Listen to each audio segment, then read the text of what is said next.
Okay. Okay, this one is my honey. I just wanted to bless you all this morning with Papa by Sonny Badu and myself, of course. Yeah. Okay. Listen, hey, they call me Manya One. If you don't know my name, be Manya One. Make elaborate. Now this boy I get for my dates. Yeah. They call I'm Jake. So wahala, make we separate. All this time I did dedicate. This boy know they appreciate. No, he go jubilate. When I give him money, he go celebrate. Oh, then I met this baby, oh yeah, different. Watching my kumo. I didn't hear me move. Everyone they call him Kojo, I call him my honey. I don't want nobody, yeah. My one and only.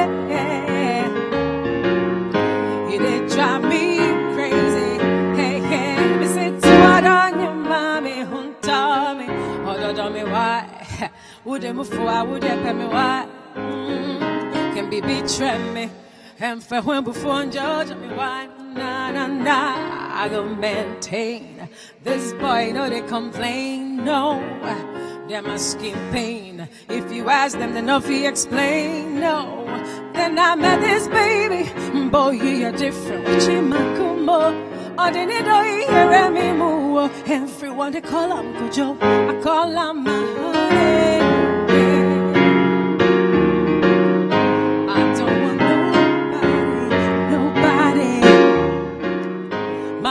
And only, yeah. It drive me crazy, baby. Me sit to on your mommy, hunter me, yeah. Take it away, Shadrach. Yeah.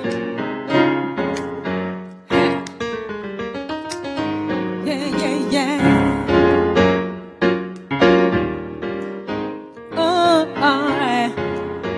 Okay. Yeah, but then I met this baby. Oh, you're different. Watching my kumo. Oh, they need to Remy Mo. Everyone they call him Kojo. I call him my honey. I don't want nobody. Yeah. My one and only. Yeah. They drive me crazy, baby. Me sit on your mommy, hunter me why, yeah. On your mommy, hunter me why, yeah. On your mommy, hunter me. I don't want nobody. On your mommy, why, my honey.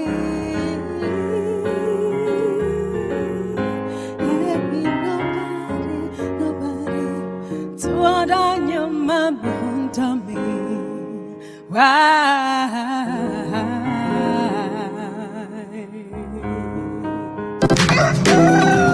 Pindu kulu me moya oyinwele.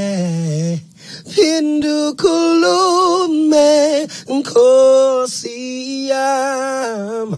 Pindu kulu me Tikondi mamele. Pindu kulume nkosia.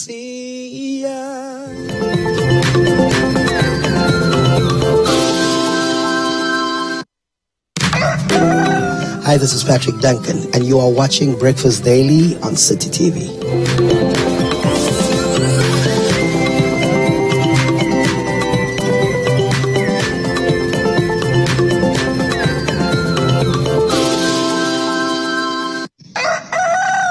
Hey family, my name is Joe Metal and you're watching Breakfast Daily on City TV.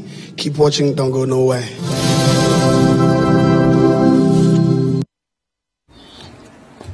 So that was the beautiful, talented Nanaya Thomas. Ah, she is. Nanaya Thomas. Phenomenal. You know, when you say Thomas in many places, people think, you know, they're like, no, it's not Thomas, it's Thomas. I didn't even know that was a title. I thought her name was just Nanaya. No, that's the full thing. Nanaya Thomas. So, yeah, I'm just saying, like when you're saying something like Thai food or Thailand food, and, you know, Thomas, then people are like, nah, there's an H there. Your guys, Thomas is. But I think Thailand. her stage name is Nanaya. Yeah. Nanaya. No, yeah, but sometimes she represents as Thomas as well. Yeah, Nanaya. We're talking to Nanaya shortly in the course of the program. So, yes, it's Thomas. I'm not Gba. It's Thomas. So we'll be talking to her shortly. But in the meantime, guys, you're seeing us in red. Why are we wearing red? Is it World Red Day? Now every day there's something. There's World Something Day every day. Yeah. But this particular one is a very serious campaign cause that we're supporting for the right to information bill to be passed into How many years law. has it been? No, it's been too long. It's been too long. It's been too long. Even during the time of President Rawlings, you know. So it's been amazing. And we just need the willpower to get it done. Right. I think freedom of information should be a universal right. I mean, freedom of information is there. It's in Article 21. But, I mean, it's a constitutional right. But the Constitution puts it in such a way that it's subject to laws, you understand. So, therefore, the nation or Ghana has construed that particular provision to mean that necessarily there must be a particular law. No. But then maybe if we read a particular provision of the Constitution, it might mean that, you know, as long as that information is not against any particular law, you can have access to it or you have the right to it. So maybe even in interpreting that particular provision of the Constitution, we may be wrong. So I'm going to take the flip side of this one on the campaign to pass the right to information bill into law, or for that to be an enactment. So I think it's equally important to have a look at the other side. That's my fair view on this. Okay. That's my fair view on this. It's clear that many of us in the media want this passed. I want this passed. Seriously want this passed. But I think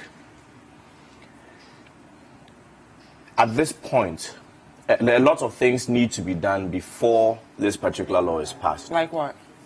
Like digitization of information is very key. You don't just go ahead and pass a right to information law, and then if a person wants information, so one, if we're going to digitize information, it'll make things a lot easier. I'm following the Indian example, which is it's a good model for right to information laws. The Right to Information Act as passed in India. It's been reviewed several times, been amended several times, but then it's still important that information should be fairly digitized. So if you're looking for information on anything, it's not always proper for us to go and look in archives, and we are looking for it's even going to cause a further delay to getting these things ready for whoever is seeking that kind of information. It's always easier to get it in digital form so that it can be sent to you by email or other. So jumping straight to the right to information law may not necessarily be the best first step.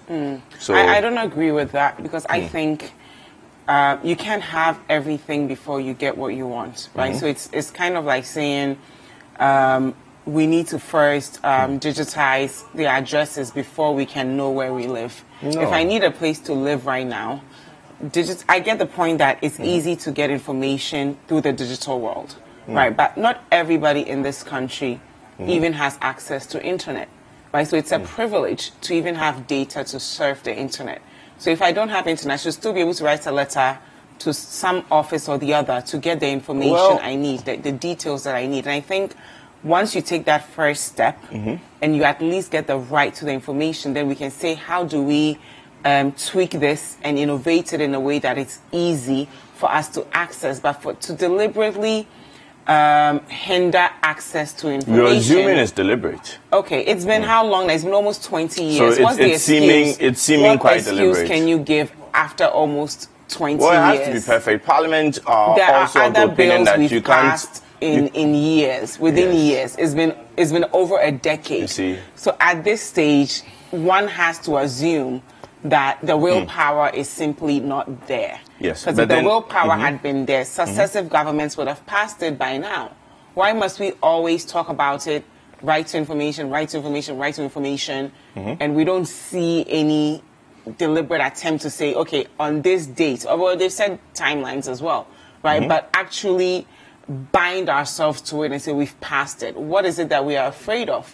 Okay. And for me, that's what I don't understand. So I get where you're coming from, that Well, innovation is important. Yes, 'Cause it will make comes with things all sorts easier, of it will waste reduce and costs, corruption as all well. Someone that. will say, I need this, I need that before I give it to you, right? But we have to start from somewhere, and we start from actually passing the right to information. Admittedly, that is a fair argument. But like I'm saying, it will reduce cost, it will make things a lot easier. And we also have to look at security implications. If you're still using the Indian example, because of this same RTI, it's reported by the Indian police that quite a few people have lost their lives. Wow. Quite a few Why? people have lost their lives. One, if you are making the laws and you don't find ways to protect the person seeking the information, even the information seeker's life is in danger. That's one thing. Because someone does not want that information Thank out. you. Someone does not want that information out. And once you want information on, let's say, a big man, once you apply for that information, someone might hint him that XYZ is applying for that particular information. So the problem then is not with the bill or the act itself, it's But with the the act is individuals. going to come with certain who need to- dangers. but everything comes with a danger. Well, Wilberforce, we live in a world that But is, a lot of things are But uncertain. if things can be done to reduce the danger involved, if things can be done to reduce the danger involved, why risk it? That's the simple point. I completely agree with you, and I think it's important that as we dialogue, we need to look at both sides of the story and not just make it about, lawmakers are just evil people who don't want us to get information, but also address some of their concerns, right? So if you get this information, the way you even present it is also important, because some people also feel as though the media has a way of, saying things that does not necessarily is not As in necessarily vilifying true. them. Yes, I mean this week we started one of the newspapers. The former head of Beige Bank arrested, and then he came out to say, "I was not actually arrested. The police reached out to me and told me to assist him." So we also have to be a bit more diligent, right, and a bit Or more how we translate the information. empathetic with the way we send these messages across, because the general public is going to take it as gospel, and sometimes the person has not even been pronounced guilty by the court of law, but we've already tainted their name. Anyway, so we are discussing the Right to Information Bill, which many of us in the media are seeking that it should be passed into law, and we are joined by Duke Mensah-Opoku. Duke, good morning. And of Welcome course, to Duke is Breakfast Daily. our parliamentary correspondent and the host of Press Conference, Press which Conference. airs at 9 p.m. on Sunday. There's a powerful show. It's very. We've Conference. both been on it, actually. Yeah. So, Duke, tell us, what exactly is going on with the RTI? Well, Parliament has kindly considered for a while. I must say that the week preceding when the budget was read, so that was about probably a second week since they resumed from recess, it was considered. But even that had some challenges. So on about 2 occasions, the consideration of the RTI bill had to stop because of lack of numbers. I mean, per the standing orders, if you don't have 1/3 of the members of the House in present, you have not formed a quorum. So Was it a coincidence? Well, it could be interpreted in various ways. Reporting from Parliament for the past close to 3 years, I know that one of the greatest areas where parliamentarians don't like sitting in the chamber at all is during the consideration stage of a bill. But the consideration stage of the bill is where the mechanics of lawmaking is done. So and even as journalists, most of us do not like that part. That's when you hear insert and delete. And that is, they are talking about deleting a part of the provision in settings. That's where They're proofreading it. that's where they are really doing the mechanics of the law. So as it came from the executive, depending on the committee that's working on the bill, someone will suggest that, oh, I think that based on my knowledge of this area, I think if we tweak it this way, it will work. Then they all discuss it and they vote on it. But a lot of MPs don't like being present during the consideration, maybe because they don't have the legal background. So most of the time, you find most of the lawyers. I mean, previous times, the last parliament, you find someone like the Honorable W. Boafo, then MP for Equiapim North. You find the Honorable Afenyo Markins, now Roxanne Dafiama, Paul Shaibu, Mahama. The lawyers, they are really the OBMA. Those are the guys you find during the consideration stage, because really they understand, probably they understand. But someone like Honorable Chairman Sabu is not a lawyer, but you always find him. These are a few other people who are not really lawyers. Speaking of Honorable Chairman Sabu, he did make a categorical statement that will be passed by November 15th. By November 15th. And November is over. And I mean, observing proceedings from Parliament, that was obviously going to be something that was not possible. Look, as of now, they've only been able to consider 33 clauses. And the RTI bill is up to 91 clauses, together with the transitional provisions of the bill. So as of today, as I'm speaking to you, they've been able to work on 33 clauses, but there are more clauses to be done, up to 91. Wow. And they've given themselves up to the end of this month. I think that that's not a realistic... end of November? It's December. I think it's not realistic. Because we're still in November. The budget was approved yesterday. That's the policy and the principles. They are now going to the appropriation, the various allocations. And that's a very hectic part of the budget meeting, which is the third. Do you think they can finish it in a month? They can do it if they want to. And that's where I'm coming to. Do you think the willpower is there? That's also debatable. Because you see, I have seen instances where Parliament sits deep into the night to pass various agreements. 10 p.m. 8 p.m., 9 p.m. And I'm sure during these allocation stages, it will come back, especially when they are going back. Now, Parliament, tomorrow Parliament will sit. Parliament will sit tomorrow, and they will sit on other Saturdays to allow for certain LIs to mature. So if really the willpower is there, and they really want to see this through, it can be done. It can be done. Why has it taken so long? I think, for me, and this is my own opinion, I think it's for a number of reasons. Well, previously, journalists were a bit laid back. We're not, and even as I now, people still don't really know most journalists I speak to don't really understand why they need an RTI bill. That's one. So they've not really been the push. That's why thumbs up to the Media Coalition on RTI for getting out there and pushing this. And then two, there are politicians who believe that this RTI is a devil that will not allow them to do what they want to do. What do you mean by what they want to do?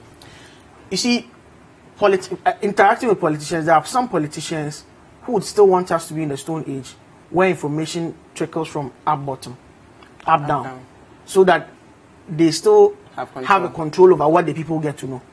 You get that, and information is power. If you know that I'm taking $500,000 of your money to say construct a road, and I end up using 200, and the 300 is diverted into other things. If people don't find out, who is better off? The politicians. I was discussing with Jafar earlier about some dangers connected to the passing of such a law, and these dangers. I used the Indian example that we've had the Indian police have confirmed that the murder of some people, or the murders of some people, was as a result of them seeking information post the passing of the RTI bill. So you make an application to the relevant authorities. Usually the information flow should be centralized. So if in Ghana we decide to use a particular agency, that's fine. If we decide to use the Ministry of Information, that's fine. So you make an application to... The law is looking at creating another agency. So then if we look at the Ministry of Information, for instance, and then or that particular agency, you make the application to that particular agency looking for information on a particular issue or a particular matter or a particular person. What happens is that sometimes information is leaked to that person, and as a result of that, people have lost their lives. The applicants of such information have lost their lives. So in Ghana, are we really ready? Are we security ready to accept this RTI law? I think that if we're looking at our readiness, we'll never be ready for anything. There's nothing that you can be ready for 100%. The best thing is to look at the shortfalls, the failings, and then correct it. So for me, I think that if we really want to do it, 20 years is long over, almost 20 years is long overdue. We have to, and it will not only, it's not something that will be of benefit to only journalists. There's a friend of mine who's a researcher at the KNUST, writing his dissertation on his PhD on how spaces connect to crime. Trying to find correlation between various spaces and crime. That's what he's doing for his PhD. And for the past 2 years, he's just been trying to access information from the security agencies in the country. 2 years. Which is now prolonging his PhD from about 3 years, for about 4 years to close to 6 years now, because he's not getting information. If he had an RTI, he could come through the force of law to get this information and help with his research. It's not only about journalists, it's also about people who are, it's about the flow of information throughout the country. And of course, everything has its pros and cons. People are, no doubt, some people are going to abuse the right to information. Now people are in their cars going somewhere, privacy, because you are on taxpayers, but people ask, where is that kind of thing? Privacy and all of that. Why is he going with somebody's sister? Those kind of privacy questions and all of that. Yeah. People are now going to, so those are parts of some of the excesses. But So of course, There's nothing that's foolproof. Walk us through exactly what this bill is and the benefits that we will get from it that we currently don't have. So the bill is actually to amplify what's already in the Constitution. Article 21(1)(f) of the Constitution guarantees the right to information, and it says it's subject to laws that exist in a democratic society. So that is what must be clarified. So that is what this law is essentially trying to give structure to how citizens can have access to their information that has actually been enshrined in the Constitution, Article 21(1)(f). So that's what is simply, that's what this in interpreting this law, many people have said that you don't need an RTI bill to get this information. There's already a constitutional provision set in place. And also, Osechi Mensahbos, the majority leader in Parliament, has said clearly that, look, journalists are talking about RTI, you're fighting for this, but then the local government laws allows you to get certain information. And so far, to the best of his knowledge, not even a single journalist has applied to the local government authorities for any information. But that's not exactly what people are really interested in. We want an overarching frame and an overarching law that will ensure that we have access to every kind of information, because governments exist to work on the behalf of the citizens, and citizens must know what governments are doing on their behalf. It's that simple. Now, Duke, the researchers have actually also identified that across the continent, our research and development is really, really weak.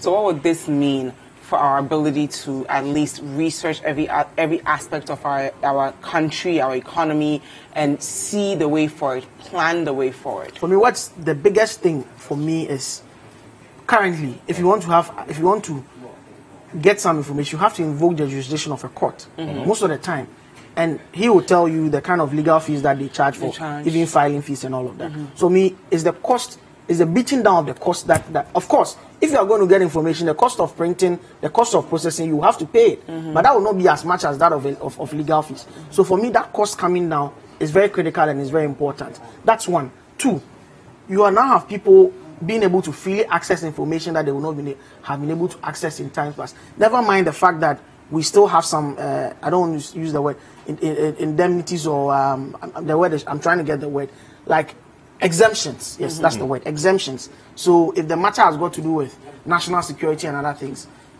they may not be able to. And I remember this was a vigorous debate on the floor of the House, especially about even cabinet memos and information that is deemed as state secrets and all of that. So those ones can be pardoned. Obviously, everywhere in the world, there's not every information that can be given out. But things like data on how things are going, the financial records of how all those things should be available to the public. Our parliamentarians, like contracts, Kelny DVD contracts among yes, and again, it would even put the politicians on their toes, because if you know that if I smell something fishy and I can get access to information and nail you, you know how to go about your things. Do you think our parliamentarians are seeing this from the bigger picture, like you just said, or they are focusing on the the micro things and how it will affect them? Some of them are, others are not. Obviously, some of them, I know people who are MPs who are really for this RTI bill.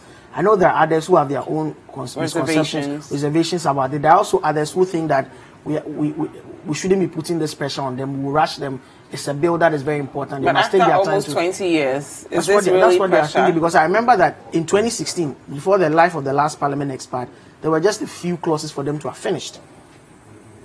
But on the last day of sitting, they could not work on it. So now the process has had to start all over again. Anyway, thank you very much, Duke Mensah Opoku. Parliamentarian correspondent. Hey, please, I'm not a parliamentarian. Before contempt catches me in the house, I beg you, I'm just a parliamentary reporter. Yeah, parliamentary reporter, sorry. And the host of press conference, which airs at 9 p.m. Hey, on Sundays. It's a Friday. It's a Friday. But you did really good, so you know, I don't know, maybe you aspire to honorable. Good morning to you. My name is Jifa Ekia Ahmed. And I'm Isaac Mensah. Thank you so much for being with us. This is Breakfast Daily on City TV. Always let us know what you're thinking with the hashtag Breakfast Daily and the WhatsApp line. 0550-585-832. News review is next. Don't go anywhere. We'll be right back.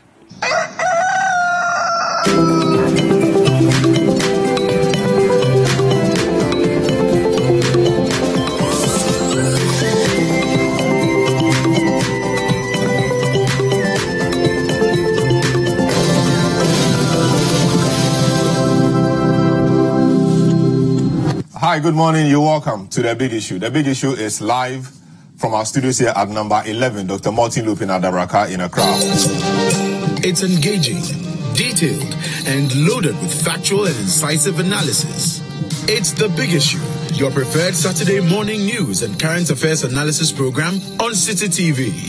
Okay, it has nothing to do with his blackness, and we have to stop that. See, we are trying to match ourselves up to a certain standard in the Western world. And then when you go and you are caught and you do things wrong in the Anglo, then you come and say, hey, you are doing this because I'm black. It's The Big Issue with Stella Madonu on City TV.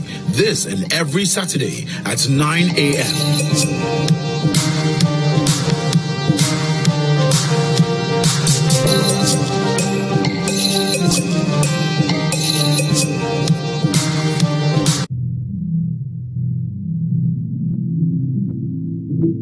Let's take you on a journey of discovery, the incredible sights, artifacts, music, and adventure. It is what makes life worth living. Our history, the arts, and soul. Art and Soul with Melissa Awad. Saturdays at 8:30 a.m. Only on City TV. Art and soul, art, soul, art and soul, art, yeah, soul, art and soul, art, soul, art and soul. City TV is live. City TV is a free-to-air digital channel. On a digital TV, please press menu on your remote control and run a news search on your TV. Take note that without an antenna, you cannot access City TV on your television. City TV can be accessed on a multi-TV digibox. Tune into City TV and experience your world. City TV, it's your world.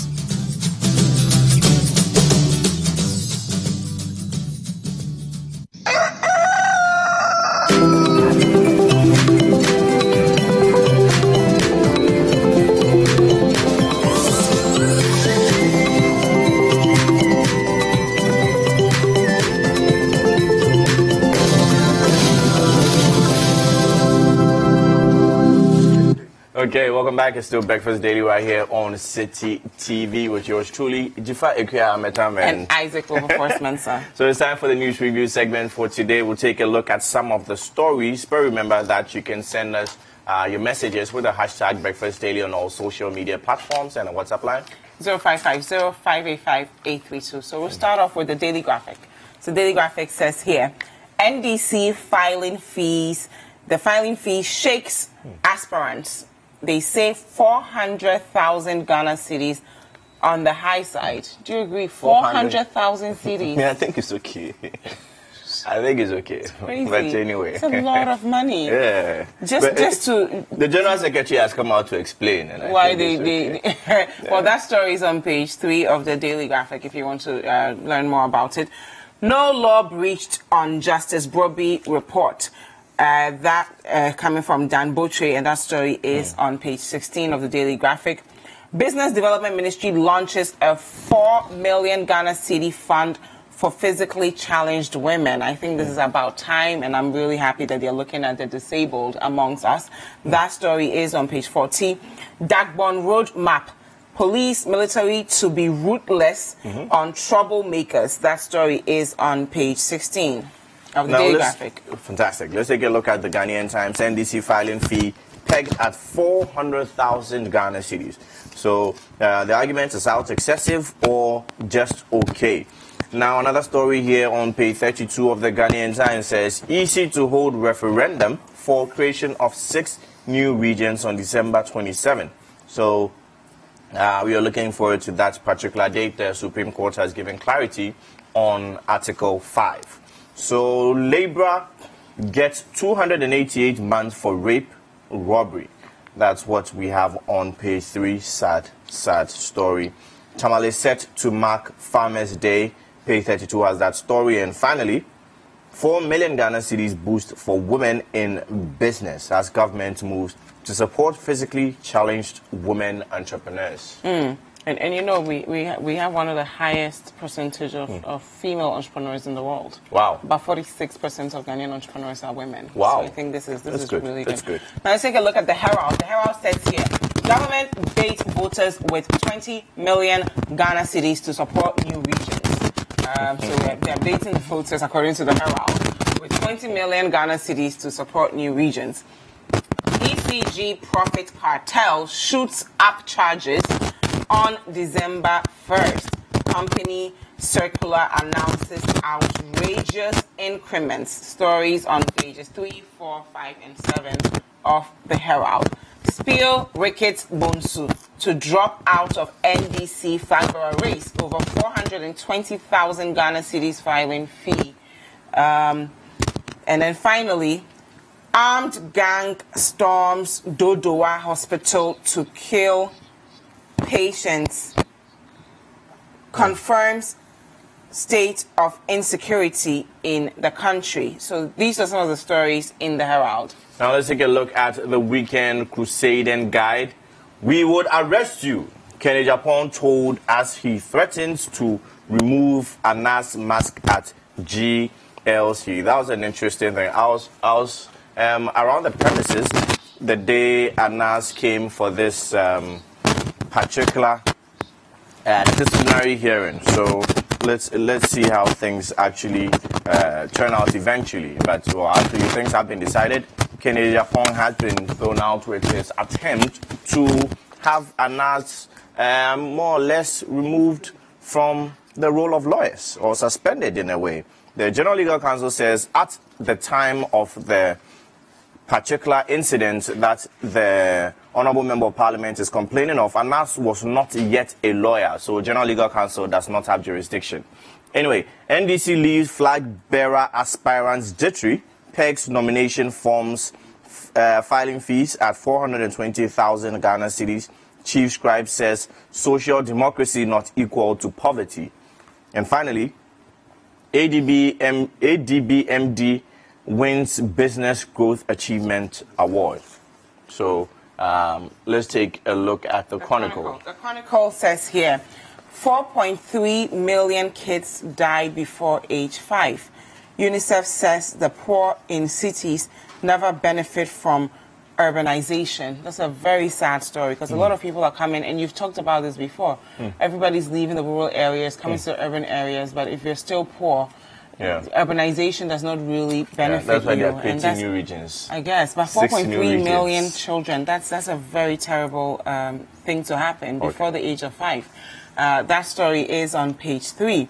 60 commit suicide over DKM unpaid monies. That's coming from an association. That's another sad story.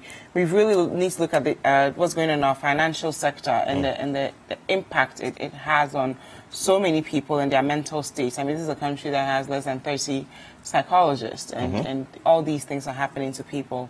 What do we have in the Ghost Street? Let's take a look at the Finder then. The Finder says NDC 2020 presidential primaries, NDC hikes filing fee by 500%.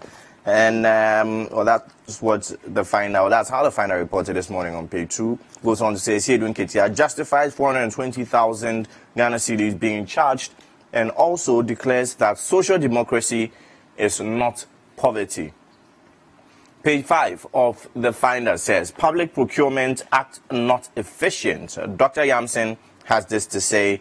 German government injects 10 million euros into rice production in Ghana. And finally, 79 projects under 1D, 1F ready to be implemented. Dr. Baumia, page 8 of the Finder. Now let's take a look at the Gold Street business. Bailout of all microfinance depositors underway. Over 1 billion Ghana cedis in depositors at stake. In deposits are at stake. That story is on page 2. And $60 million opportunity opens for Ghana seed companies. So that story is also on page 4 of the Gold Street business. Okay, we'll just take a look at one more paper and then we'll jump straight to some online stories. The Business and Financial Times says, Gulf ExxonMobil signed partnership agreement on exploration in deepwater Cape 3 Points. Government must deepen support for local entrepreneurs. Page 2 has a story, Business and Financial Times. Also, law must bite when breached. Ace and Kuma. And finally, $697 million of goods services procured by oil firms locally. Okay. Now let's take a look at some online stories. Yes, we'll take a look at some online stories. Okay. The first one says, we're counting on people's support to raise the 400,000 Ghana cedis filing fee. That's coming from former President Mahama. Well, his campaign team is saying that. MPP's filing fees was 500,000. No one complained. That's coming from Esiedu Nketia, General Esiedu Nketia. 7 arrested over land guard clash at Dodowa. The 400,000 Ghana cedis filing fee high, but it won't stop Alabi. That's coming from Alabi's campaign team. And finally, each new region to get 20 million Ghana cedis after successful referendum. That's coming from Dan Butchie. Now so we have been read joined more on, of course, citynewsroom.com. Good. Now we have been joined by Honorable Adam Mutawakilu. He's the Honorable Member of Parliament for Damongo. Good morning. Welcome to Breakfast Daily. The great one. The great one. How are you?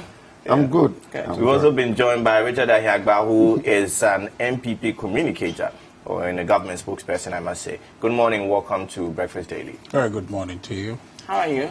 Very well. We started off very good. We started off very good. You and I today. Okay, let's start with our first story here.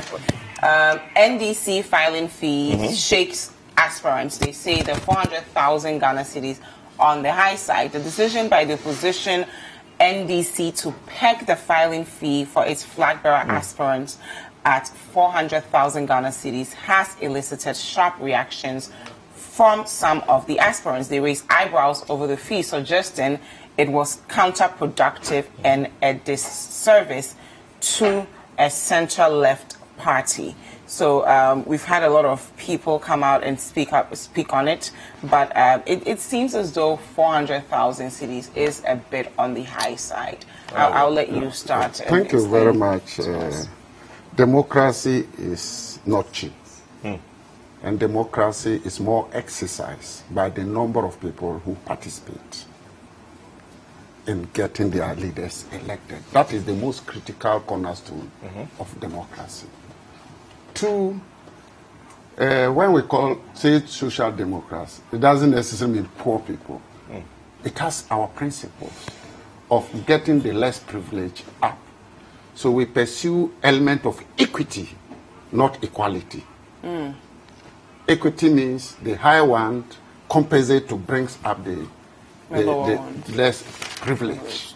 Equality means giving the same share to everybody, like $1 million per constituency. So equity over equality? Yes, equity over equality. What's the equity in asking these aspirants to pay? Let me now come. Because I can mention some of them. So, for example, in democracy, we want as a party to expand the base to be able to take part in decision making, who becomes our leader. And it goes with cost. It goes with cost. Some time ago, 4 executives from each branches, we came to 9. in our national, regional and national Delegation elections. Constituency elections. Now, instead of 4 electing the executives, 9 from each branch. At the regional level, each constituency 28. At the national level, each constituency 28 plus the regional level. But we are moving to a point whereby every branch executive has the opportunity to elect a flag bearer. So this has shot the number from about 9,000 to about 270,000 people taking part. So every branch, about 9 people, will have the opportunity to elect a flag bearer. And that is the democracy, where you descend to the grassroots to have a voice in who leads the party. So the last election you had, the numbers were about how many? The constituency, about 9,000. It wasn't even up to 9,000 very well. No, I mean for the presidential, for the flag. Yeah, the constituency executive, regional executive, and other like MPs, former appointees. All together were about 9,000. We were not even up to 9,000. And this time, every branch will have the opportunity of 9 people to elect. So that will take the number to about 270,000. This must go along with cost. And if you build your foundation and your grassroots and your support base well, we must move from where we look at it from an individual contributing to where your supporters come along. And I'm aware, President Mahama's supporters, I'll be contributing as well to ensuring. You'll be contributing as a President Mahama supporter? Yes. Yeah, but Honorable, respectfully, aren't we also creating an environment for people to engage in corrupt activities? Because now you're saying if someone has the credentials, they have the merit, they can be a successful flag bearer, and they have to go cough up 400,000 Ghana cedis. Where are they going to get these monies from? And how are these people going to influence them once they win power? That is practice in the whole world. But the amount is Hillary Clinton comes out, people text to contribute. Do you get my point? But we are a developing country, Honorable. No, we I'm saying that. I'm saying that. You see, we must move in a form of democracy, where we get more people to participate in getting a leader elected. That is the most critical point. We could have reduced the number to say 2,000, where we can spend 10,000 per candidate. But will that be representative of the people? And that is why I said it is high time we always build a base, so that people are committed to your ideology, the way you want to take the party, willing to contribute towards it. But even if you're breaking it down and you want to be a flag bearer and future president, and you can't get 400 people to give you 1,000 cedis, then maybe you shouldn't stand.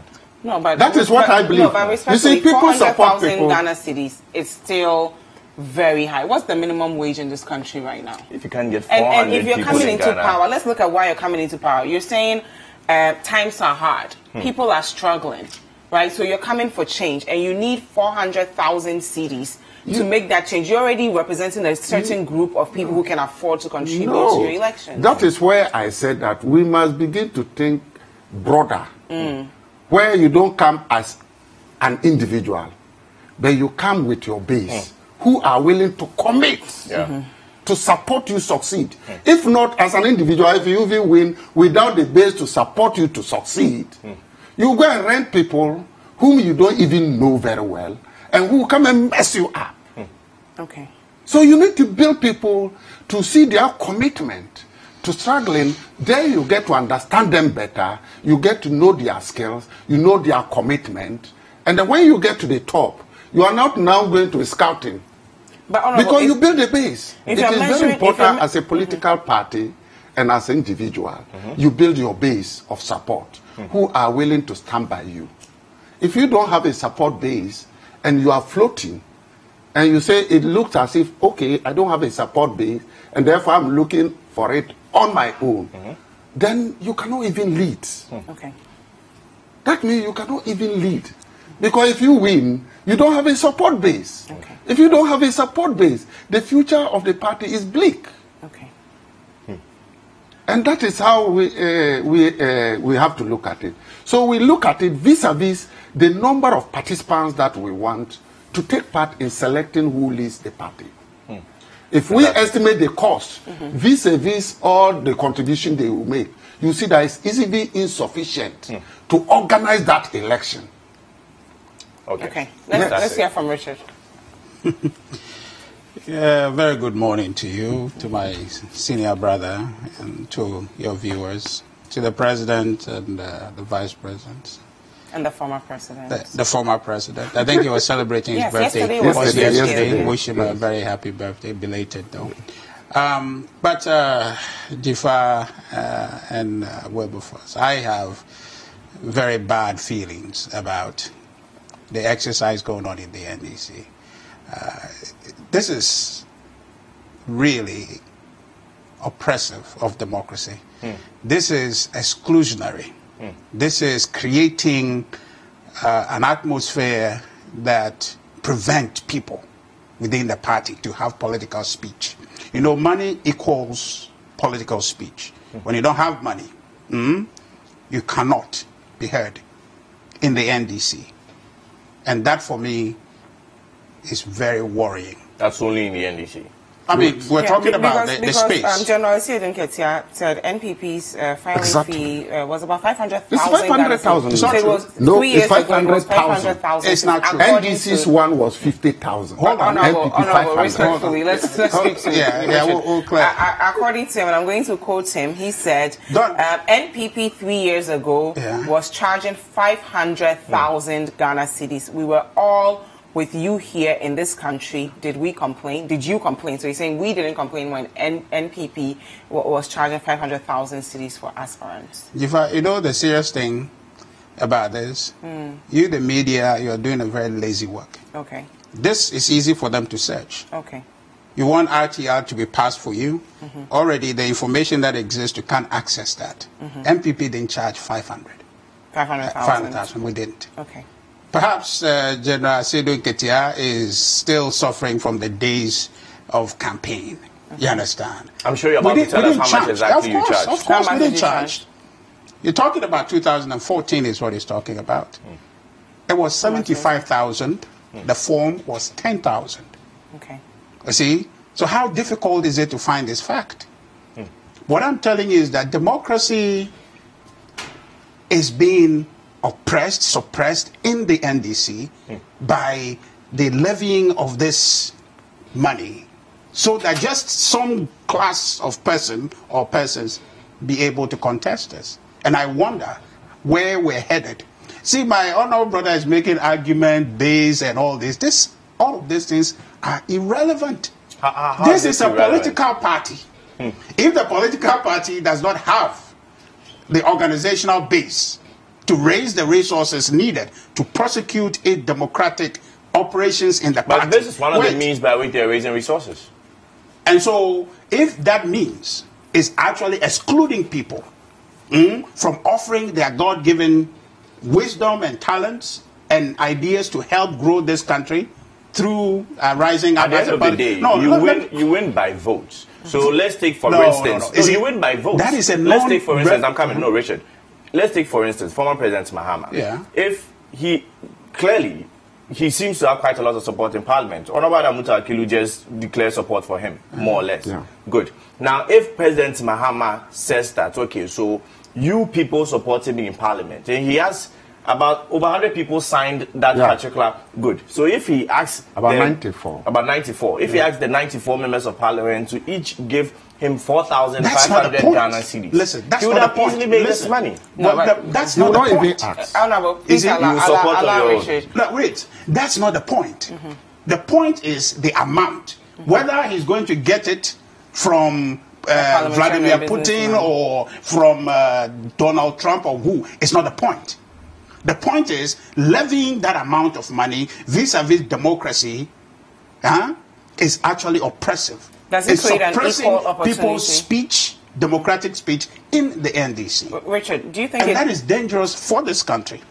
Does it create an equal opportunity for the other aspirants to also raise this amount? That's why it's back on his question of Mahama has the support of a certain group of people, so he can raise it. What about the other ones who have the credibility, who can become aspirants, but may not have the people with the capital to support? That is the exclusion part I'm talking about. So by default, you cannot participate because you don't have the money. The people, how are you going to get Allow me to just flow with this thing, because here's what I'm saying. This is very serious. Every other thing we are fiddling with here is actually serious. Look, if you claim that, oh, we have 270 electorate and so what? What if there's, okay, wait. What if the amount you are levying now is not sufficient, okay, to run that election? Or are they saying to us that they have estimated? I'm sure they have. Yes, okay, so if you have, and by levying 400, and about 8 people said, okay, we can't afford, so we're dropping. The 1 person or 2 people, the amount, where are you going to find the difference to pay? If your estimation is that 12 people, okay, or 13 people would pay 420, so that way you can run election. Maybe by their estimation, only 4 people can pay. The rest goes into party coffers. Well, they didn't tell us that. What I'm telling you is this, that if the estimation is that the money they are going to pay as their filing fee and form fees will be equal to the money they need to run the election, okay? And by the amount, 8 people said we cannot.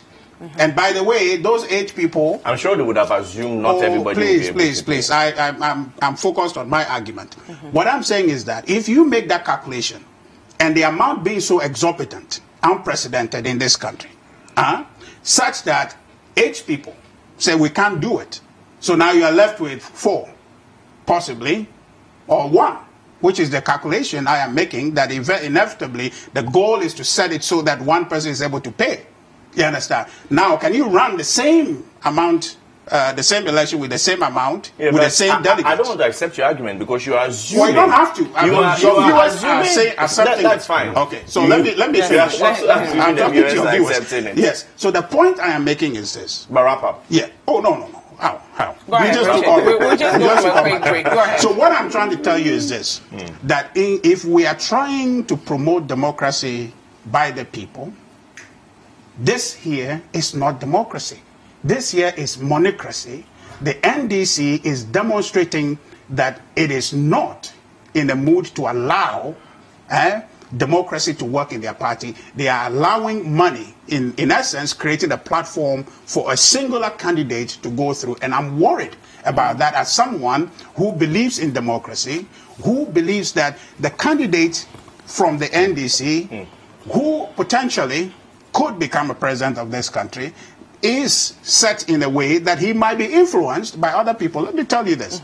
We are setting ourselves up for some business person from China or from wherever who says, hey, you know what, I have 400 or 4.2 billion to waste. So call, excuse me to use the name, call candidate A, B, C, and D, and I'll pay for them. Okay? They become president, they become my president. You understand? It's terrible. And they have to Thank you. That's fine. But we'll get you. But you didn't allow me to actually land. But the point I am making is truly this, that this here must be fought. And I want to tell you on your network that there is a group of people, supporters of the other 8 candidates, including, you know, I don't want me to mention them, 8 of the candidates. They are set to demonstrate on the 4th of December. Wow. Okay, and I am just short of saying I will join them, but this is an internal NDC. That I'm saying. Listen. You have information set up by the MPP.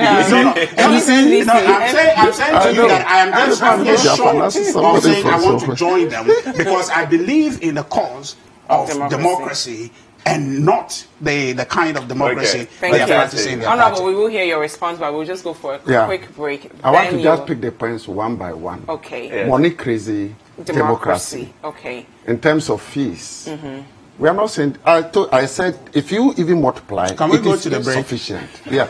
No, we are on break. Come back. No, we are not on break yet. Guys, I'll pick them one by one and analyze. Hear from you. We've seen some of your messages. We'll read them after. We'll read them after the break. Let's hear from you with the hashtag Breakfast Daily. We are going for the break now. And the WhatsApp line 0550-585-832. We'll be right back.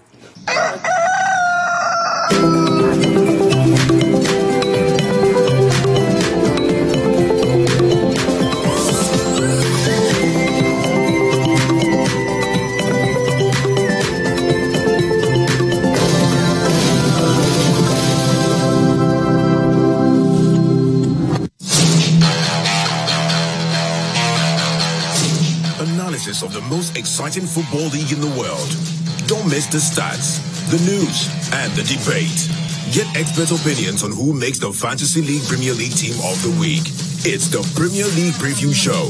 You cannot in a lifetime compare the players in Pep's team last season to that of what Mourinho had in his first season. Jose Mourinho's squad of 2004-2005 were miles ahead of Pep Guardiola's team. The Premier League Preview Show every Friday at 3 p.m. only on City TV.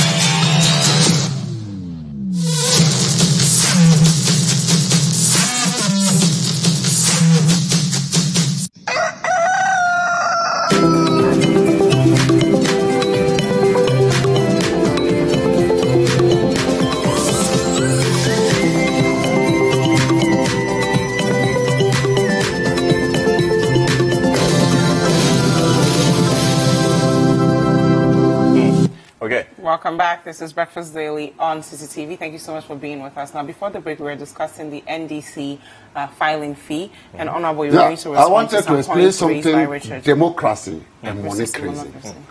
Democracy comes when majority, you have a huge number of people deciding on who leads the party. Money crazy is when you have few number of people, then in the course of voting, they are giving something to influence who they elect. We want to ensure that nobody can influence. We all listen. We all hear what happened at Kofredwa, where the chairman asked from their own people, gave each person 3,000 to vote, influencing who you vote for. That is money crazy. And it's an allegation. That's an allegation. If you have the support base and they are willing to do you to register, but you can't influence the decision. If somebody gives one person the 420,000, can that influence who the people who vote for him? No. Money crazy, when you get to the delegates, influence them as to who to vote for. That is money crazy. I'm voting because this person gave me 100 cities. This person gave me 50 cities. And that is what we don't want to do. Say that we have 270,000 people. They are not even converged at one place. It will be difficult to even give each of them 10 cities. So they go to the grounds with clean mind to elect somebody who is winnable and can lead the party to victory. That is democracy. Money crazy is where you take 2,000 people, convert them at one place. In the night, you go and dish out money to each of the delegates to get it. Two, I made it emphatically that looking at the numbers, if you even take all the candidates and multiply them, it will be insufficient to finance the elections. That is what I indicated. So that doesn't mean that that amount is what is actually needed to be able to finance all activities. But it will contribute in some way to supporting the organization of it. So when you come to money crazy and democracy, it was practiced at your national elections. Now, I should clarify here. I mentioned earlier that General Esiedun Ketia said... And the 500,000. NPB, it wasn't 500,000. We've checked and it was just about 80,000, 85,000. Yes, 85,000. So it wasn't actually 5,000. It was exactly 85,000, which is way less than the 400,000 NDC is raising. Now let's read a few messages from our viewers. We will read a few messages. Thank you, Richard. Okay, so Howard from Palace Town says the hypocrisy and dishonesty of NDC will always expose them. Just filing fee, 400,000 Ghana cedis, and these same people are those who are always making noise that there's no money in the system. Where are they going to get a huge amount to pay? They should keep deceiving themselves. And how is whether he says I should ask you whether Atubiga is still contesting in the race after the amount was announced.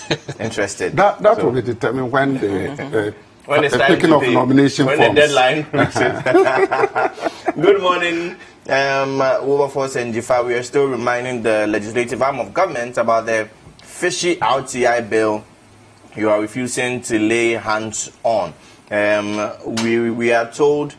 We were told it will be passed before you go on recess. This is coming from Tahir Ibrahim, and he is writing from Yikpabongu. Thank you very much, Rashid Ibrahim, for your Tahiru Ibrahim. And Okay, quite a few messages here. Jagos from Insaum says, hey, NDC, so you want to take this huge amount from those contesting to lead the party.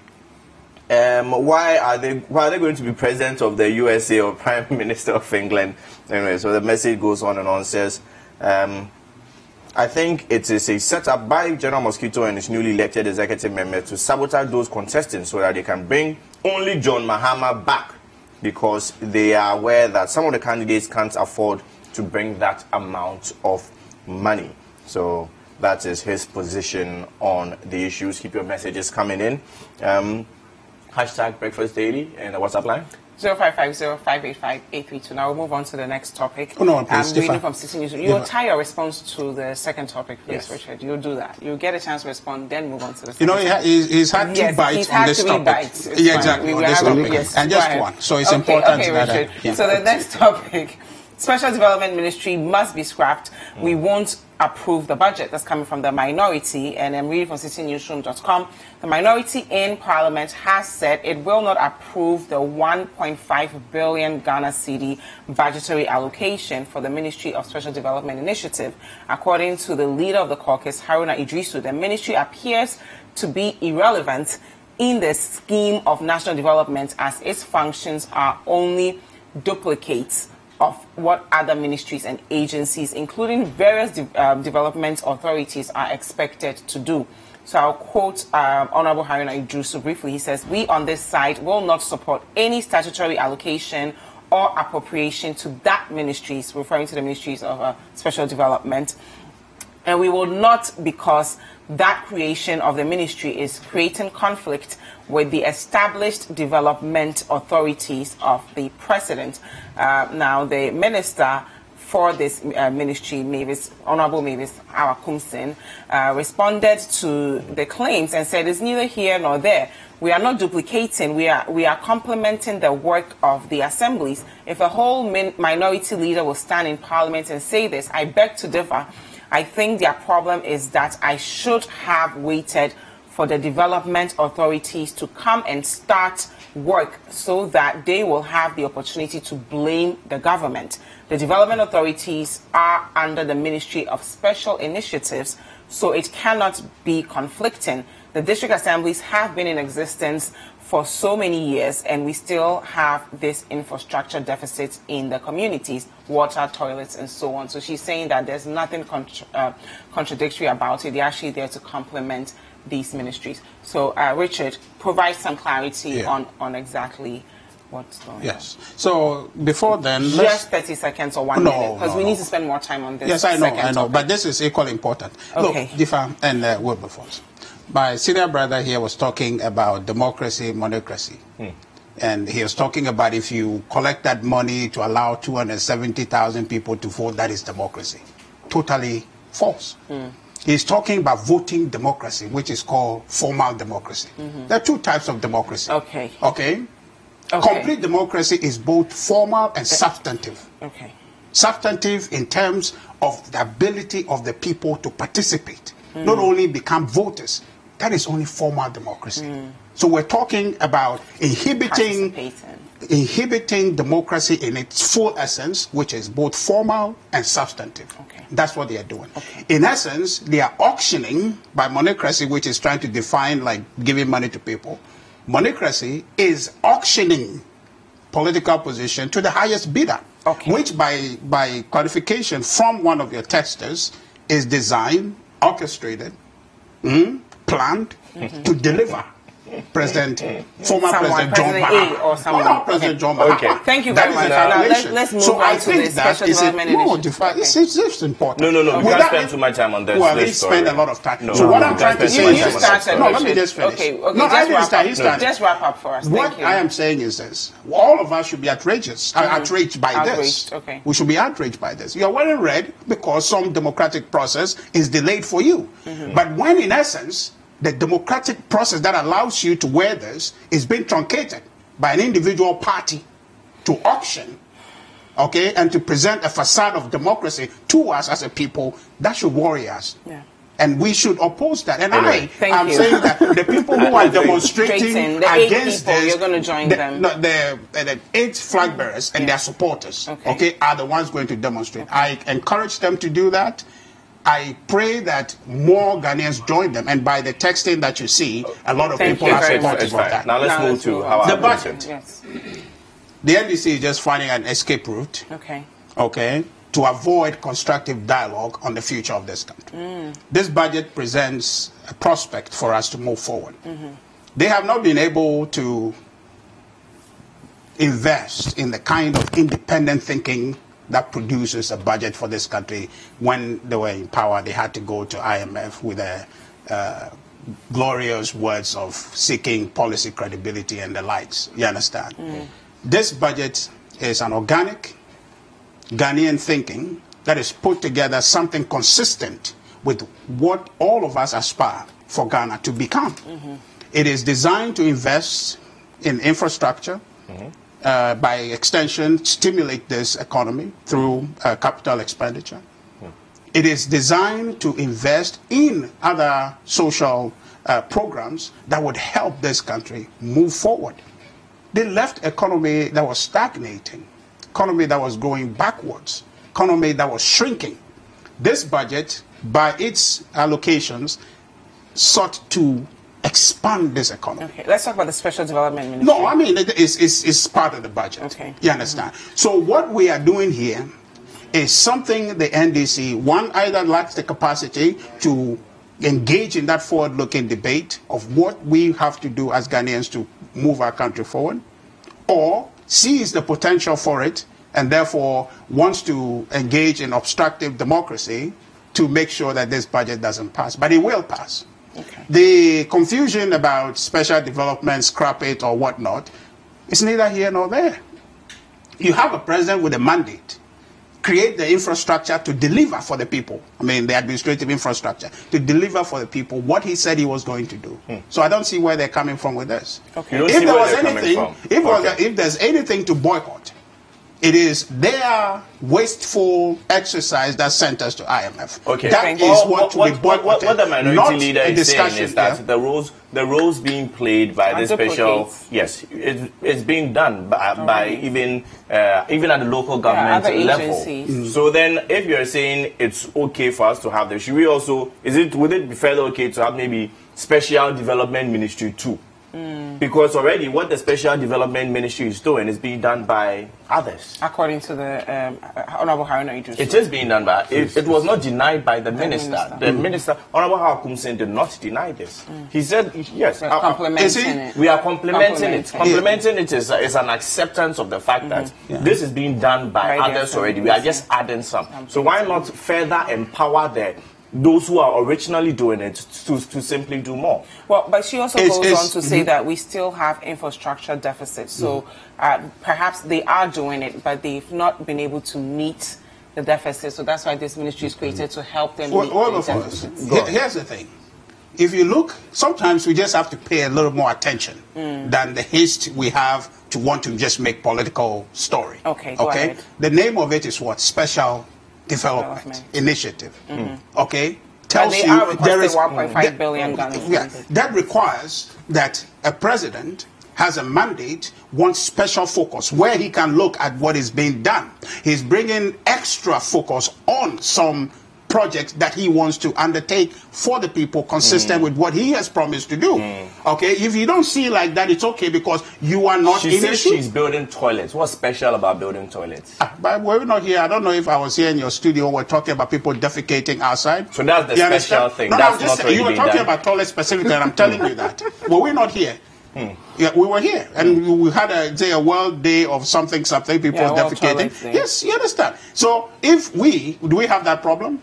Yes, if we do have that problem, and we're trying to solve it that way, how is that something somebody don't understand? That's special. That's the need for the special ministry. The special. I see where you are coming from. You're trying to make it like, oh, maybe not important. But the question I'm asking you, people defecating outside, is it okay? Is it not already No, being hold on. catered for? Let's engage in that. Is it okay for people to do There that? are agencies addressing those issues. So but then- we do have to bring Honorable in here. But you see, excuse me. This has been going on for a long time. Yes. Okay, this has been going on for a long time, and you want to solve it. And you heard the minister says we still have deficit, even though we have people doing it for all these years. So you think You this understand? will This is to solve it? breach Thank you. that gap and make it more effective. Thank you very much, Richard. Honorable. Thank you very much. First and foremost, when the budget was laid in respect to the Minister for Special Development Initiative, the figures were outrageous.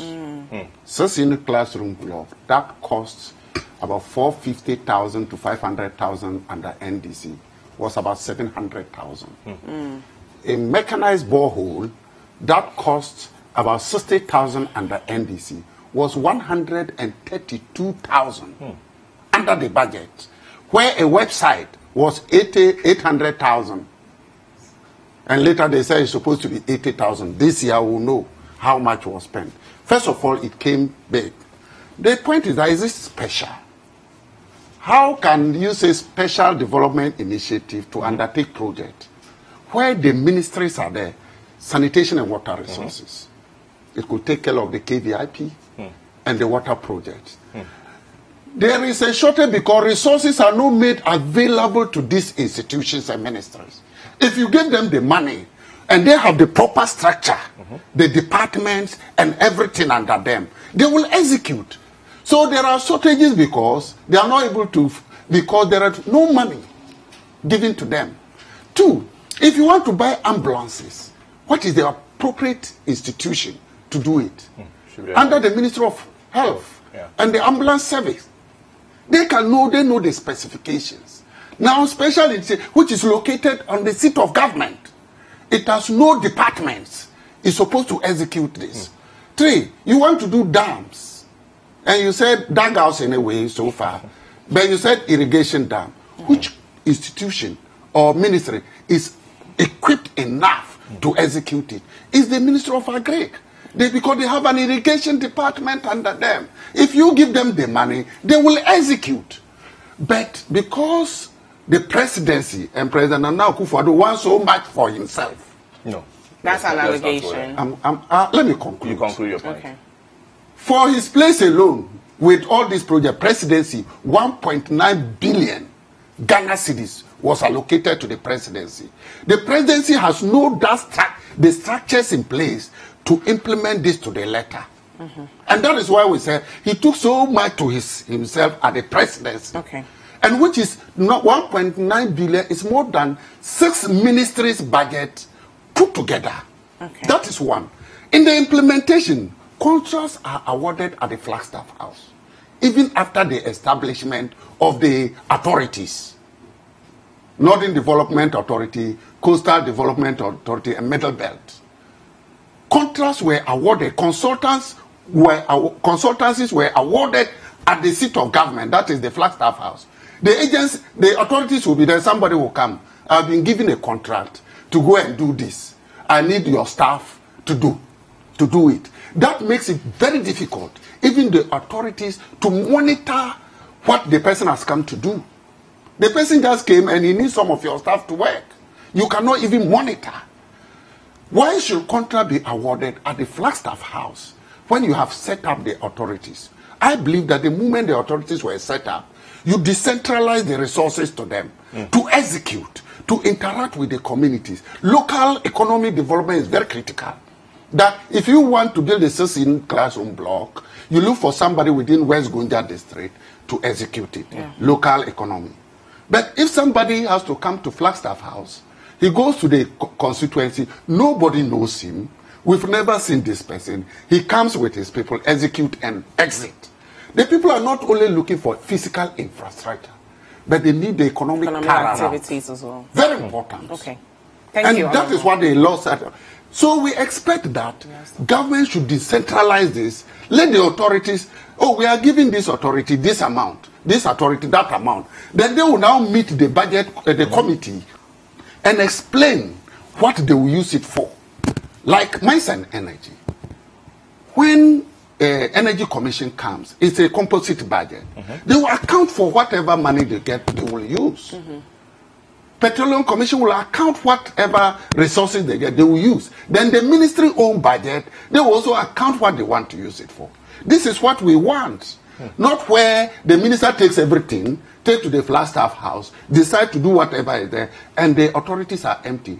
No wonder why some of the that's not CEOs, what's happening. some of the CEOs, because if the minister will be working with the authorities, so it's not as though it's the resources. they're doing what they want in the authorities. The ministries are there to complement the authorities. Yes, but so let's not make you it give the agencies. you give the authority the resources to execute. So if you deny them the resources, no one is. She never said she was going to deny the agencies the resources. I have monitored 1 year on what has happened.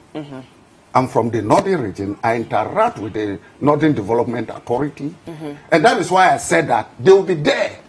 Somebody will come from Accra. I've been giving consultancy work to work. And they are not seeking for the advice of the authority. But they need the authority to give them some personnel. And then that is all. Thank you. They don't report to the authority. They report at the Flagstaff House. Thank you very much, Honorable Adamuto Akilu. Now we will move on to another story. 86 abandoned Hyundai Gallopers to be auctioned by government after 18 years. I'm reading from citynewsroom.com, which says the government will auction the 86 Hyundai Galloper vehicles that have been abandoned at the Institute of Local Government Studies at Medina in Accra since 2001. So it's been 18 years, or close to 18 years.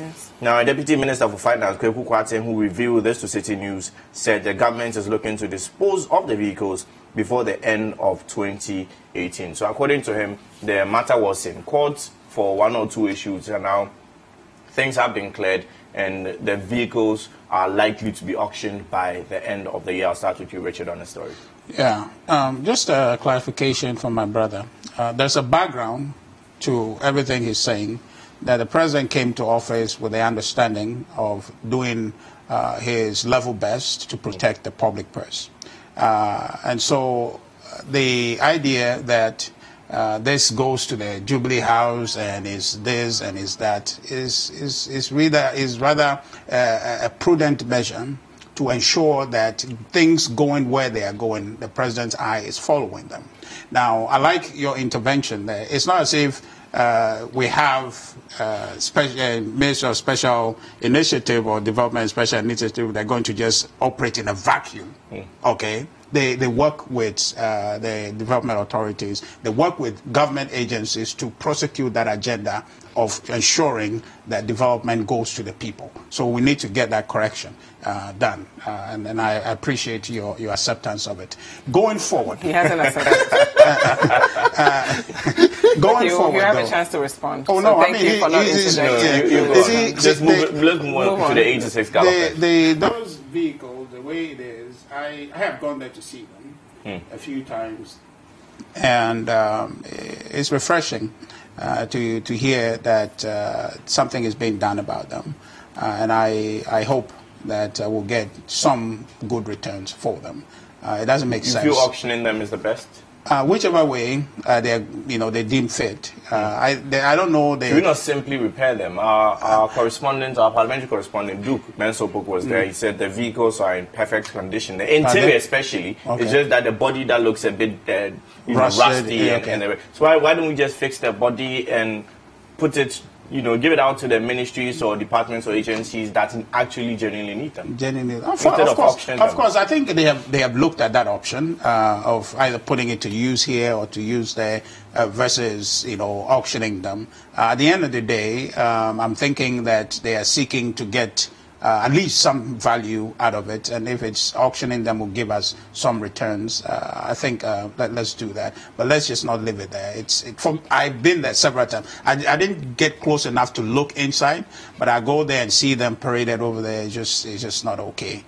So if they're going to do something about it to get some returns for the country, I think we should be happy about that. Should things end there? Because there appears to be a certain culture where state resources, your taxpayers' funds, as well, are used to purchase things internationally that we may not need at a point in time, or may not be adequate for whichever purpose. We've seen that with the ambulances as well. During the time of Alex Segbefia, when he was health minister, we saw that as well. So we've seen things like this happen a lot, and then we just let it go, just like that. You know, Wilberforce and Jifa, that's why I was animated when we're talking about 4.2 billion to run for president. You understand? Create a situation where you get people in power and then they hijack everything and they do things, or they have 4.2 old Ghana State, because it's 420,000. Yeah, either way, 4.2 billion. Want to clarify, yeah. Ghanaians know the difference. 4.2 billion. You understand? So it makes it very, very unfair. Yeah. So you have people at that level, because of their access to the people at the top, they're able to do things with impunity. We have a president now who believes in the participation of the citizens. We now can engage. I support you in your quest for RTI, except I'm not wearing red, but we must engage in that fight to ensure that our democracy is accountable, and that includes fighting the kind of preventive democracy that NDC is practicing, to ensure that we, the people, have a voice. So when we talk, our leaders listen. That is the way we can protect the public resources, or our taxpayers' money, to be put to better use that serves our best interest. Thank you very much, Richard. Thank you very much. I can't go without giving him a bite small on his 4.2. Whatever it is, you have just about no problem. 5 minutes. Let me take this. MPP, let me just consider their national elections. Maybe 20,000 filing fee. Then you go and give each delegate about 3,000 delegates. 20,000. 3,000 delegates, each of them. And we know the list. It's 3,000 delegates that went for the election. You reserve at Kofredua. Okay. You reserve 3,000 each for each delegate. That's 9 million. Where are you getting these figures? I'm assuming. Yes. We can't prove this that was attested by the Western Regional Chairman. No, he didn't give the chairman didn't give him 5,000. From the Western Regional Chairman of the NPP. He said it, and it was published. It was published in papers. Richard, please, let him make his Honorable Freddie Blay didn't give them 5,000. We're not talking about any other thing. So do you pay 20,000? He's comparing apples and Richard, allow him to. Do you pay 20,000 as filing fee? Then you go to the grounds and spend 9 million for people to vote for you. Or you pay for 20,000 now, and you have influence as to who elects you. That's not true. That is the two you have to. Let me look at this. It's true that we've gone a long way with it. I've been a DC from 2009 to 2012, and almost every year we have workshops there. And if you look at the state of the vehicle, you think that a decision should be taken on that. Because it was during President Rawlings' time, they were imported. Then there was a change of government. And that was where the issue of payment became a problem and resulted in court action. And once it is within the court, the government cannot take any decision until the court decides. So it is good that this time those issues have been settled. Is that during whose administration? President Rawlings imported the vehicle that was getting to the elections. And in 2000, there was a change of government. So once government is continuous, they should have made payment. And that time, now the bill is about 1.5 billion. But something that was less than 200 million. So you could see that it's an expensive to leave them standing while it continues to accumulate. In taking decision, first and foremost, what was the purpose for the vehicle? It's for the ministry, department, and agency. That should have been the first option. Whether they are interested, there is a location that they can refurbish them, even if they don't use it at the ministry, maybe at the various department they can use it. That should be, and government should explain to us, maybe that option did not work, and this way the reason it didn't work. Then the second option will be the auctioning, to auction them to people. But we must be careful. The auctioning, after evaluation, a lot of things can go on.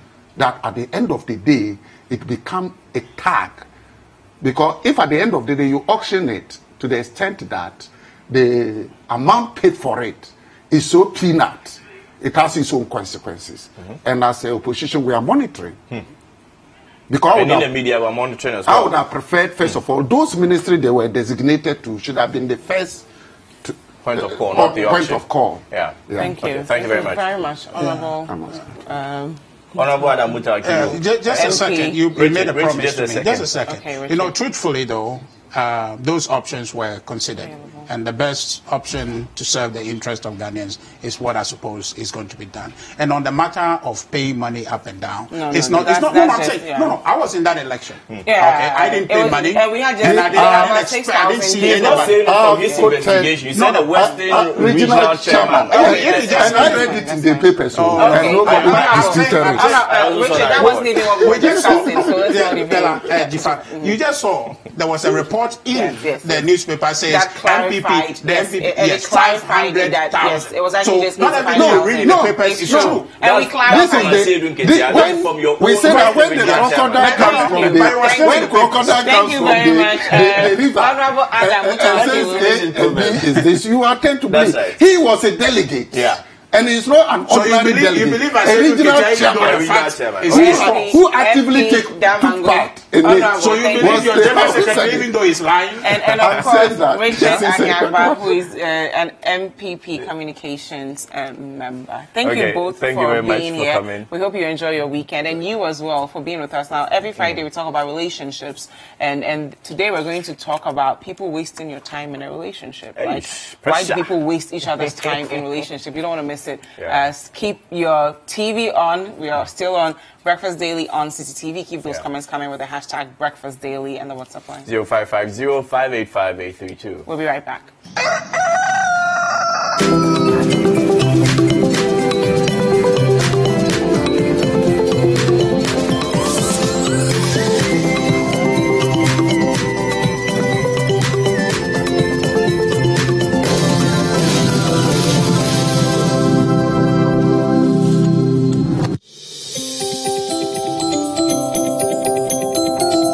Jakoro Ventures Limited is the waste service provider franchised by the AMA to provide services within Osuklote South Metro.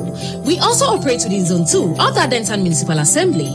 Our proficient refuse and segregated waste collection crew ensures timely and quality service delivery at every service point. Our friendly management and supervisory staff are always available on call for our cherished clients.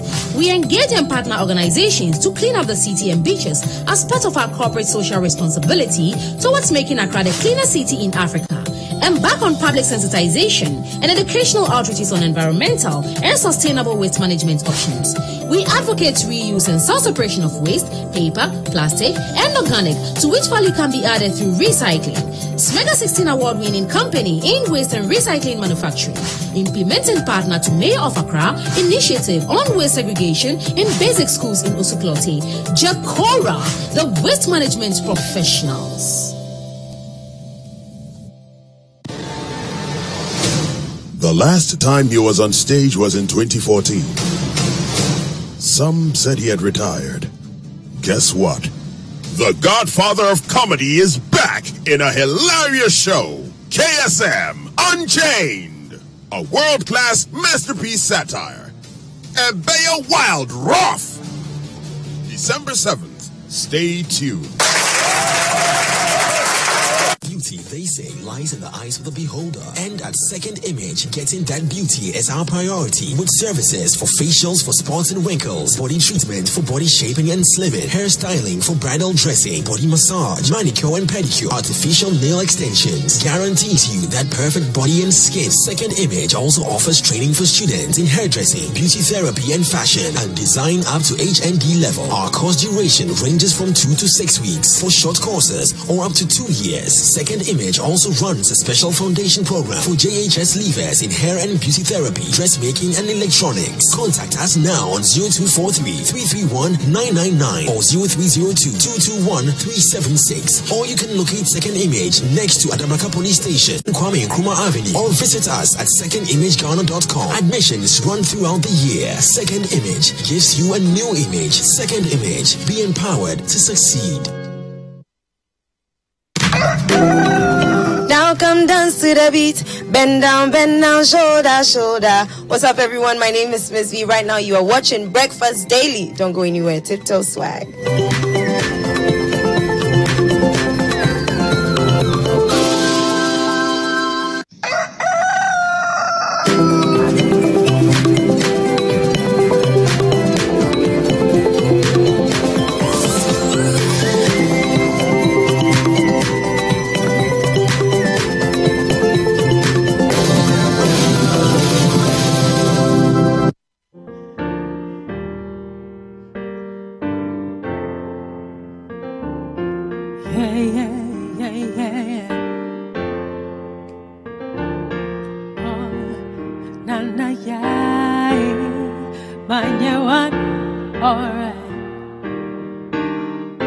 See, I know be dull, I be faster.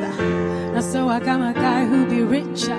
See, he get money, he be gangster. But in the room, he be cool like a pasta. Yeah. My baby be so gentle. Me day my whole fetish in a dream. I see why I done my dead. Now me they make come crazy. Yeah, that machine. Mene no, mene feelish. Jeme no, jeme kotoshi. I'm a fan, I'm a new mishishi. The way the color, yeah. Ewo, yeah. Ewo, jeme no, ewo, yeah. They come show you what to do to win your lover. Yeah. You know your selling point to make them go gaga. Yeah. Number one, baby, be such a rano. For a whole fetish in a dream. Father, Papa, Mama, so we'll prove it stubborn. You for run some things. You for there do some things. Take all in tears. If I make a no say woman run the world, oh, I make you fall in love, oh, woman power, oh. He be sad, oh, mama will be a kumariti, oh, fall in love, oh, nobody power, oh. He be sad, oh. Obi papa kumariti edamishi ewo wene no inke Jeme no jeme kotoshi kwe I'm a fan, I'm a new mishishi The way the kolo edamishi ewo inke edamishi ewo edamishi Jeme no jeme no jeme no oh, yeah. You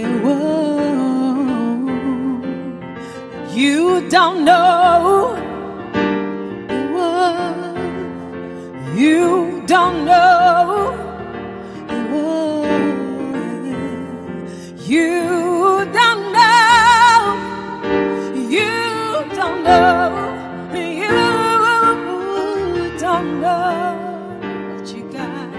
You got the woman power. You got the woman power. Ewo, Gemini, Gemini. Edamishi, mene no, mene feelishi. Gemini, Gemini, kotoshi. I make you fall in love. Oh, woman power. He be sad, oh, Obi papa kumariti, edamishi, edamishi, jeme no, jeme kotoshi. I'm a fan, I'm a new mishishi, 'cause I got the woman power, the woman power, I got the woman power. Yeah, say. I got the power. Hey, I got the power. I got the woman power. Yeah. Gemini, Gemini.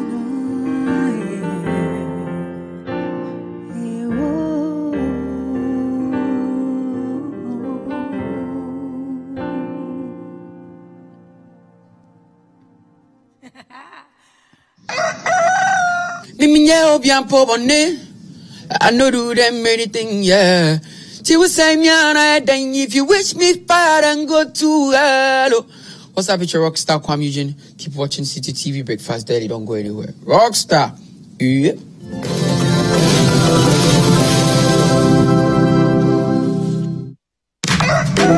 Wherever the party today, we step clean. Styling on a head of flex and I do your boy AI. Still bowling. Worldwide with it.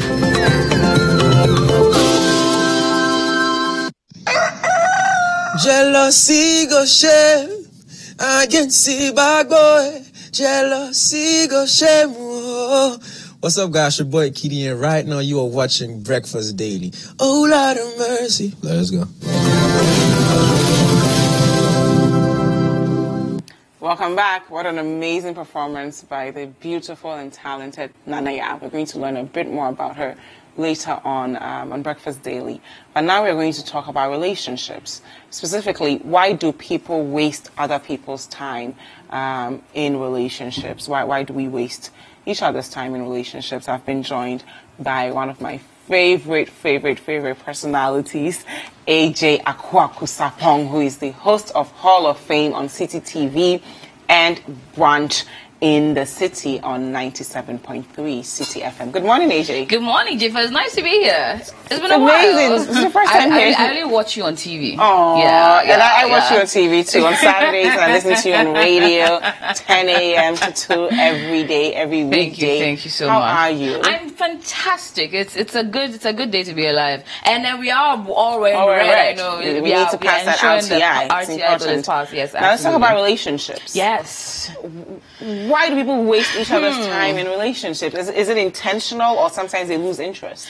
And I believe in some people's part it is intentional. There's some people that just have a commitment phobia. They know they are not ready for a committed relationship. They are willing and want to have fun on their part, but they tend to misguide their partners into thinking that they are in for something more permanent. They end up just trying to string along girls, promising them what they want to hear, and in exchange the girls give them everything they have for the long haul.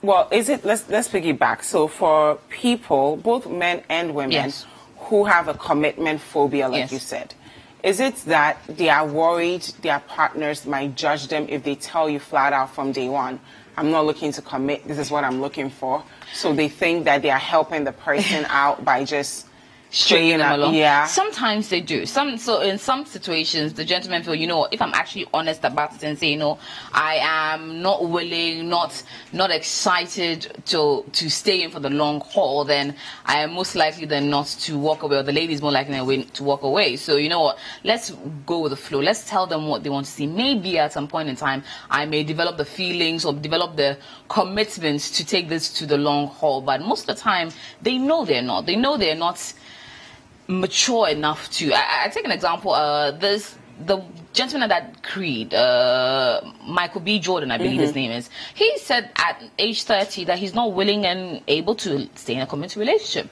But people really kept bashing him and going like, why is he being so immature and that kind of thing? But the fact remains, he was honest enough to put out the information that, at this particular point in my life, I'm not willing and able to hold a popular relationship. So, but are we able to do that, especially for women? Are you able to say, okay, this is a great guy, he takes, all the boxes are correct.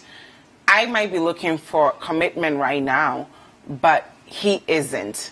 And so I still want to be with him, but I want to manage my expectations. Can we do that? That's the problem also with a lot of women. They think they can manage your expectations, but you don't realize that when you're in a relationship with someone, or at least in a dating phase with someone, you're bound to catch feelings. Your feelings is something that is not abstract. You can say that I'm putting in a box. I'm never going to catch feelings for a person of that caliber. But once the person ticks all the boxes, in your mind you start to think, hey, maybe this is someone I can spend the rest of my life with.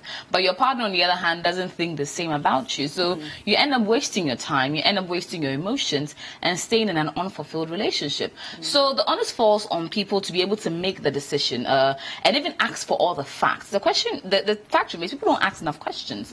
People ride with the tides, you know. Is it because they're afraid of the answers they'll get? A lot of times they are. They're afraid that, you know what, after seeing a very great gentleman and going on a lot of fantastic dinners with him and then thinking maybe he has a good job, he is good with his mom, you know, all these kind of, he's caring, he likes dogs, he goes to church, you know, maybe he can be the one. So you don't want to ask the question of where is this going to? Where is the end game for it? Because everyone has an end game. Everyone knows what they want from a certain person. But how important is it to ask? And at what stage do you ask? On the first date.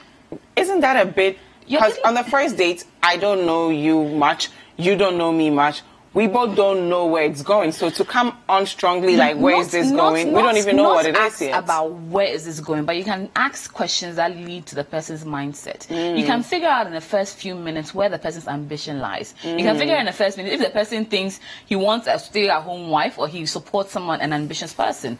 You can figure out these questions if you ask the right ones. Not, oh, so where do you go to church? No, you have to think about, so where, and even though it may turn someone off, isn't it better to have wasted one night than have wasted 3 months? But is it wasteful as well if you're able to...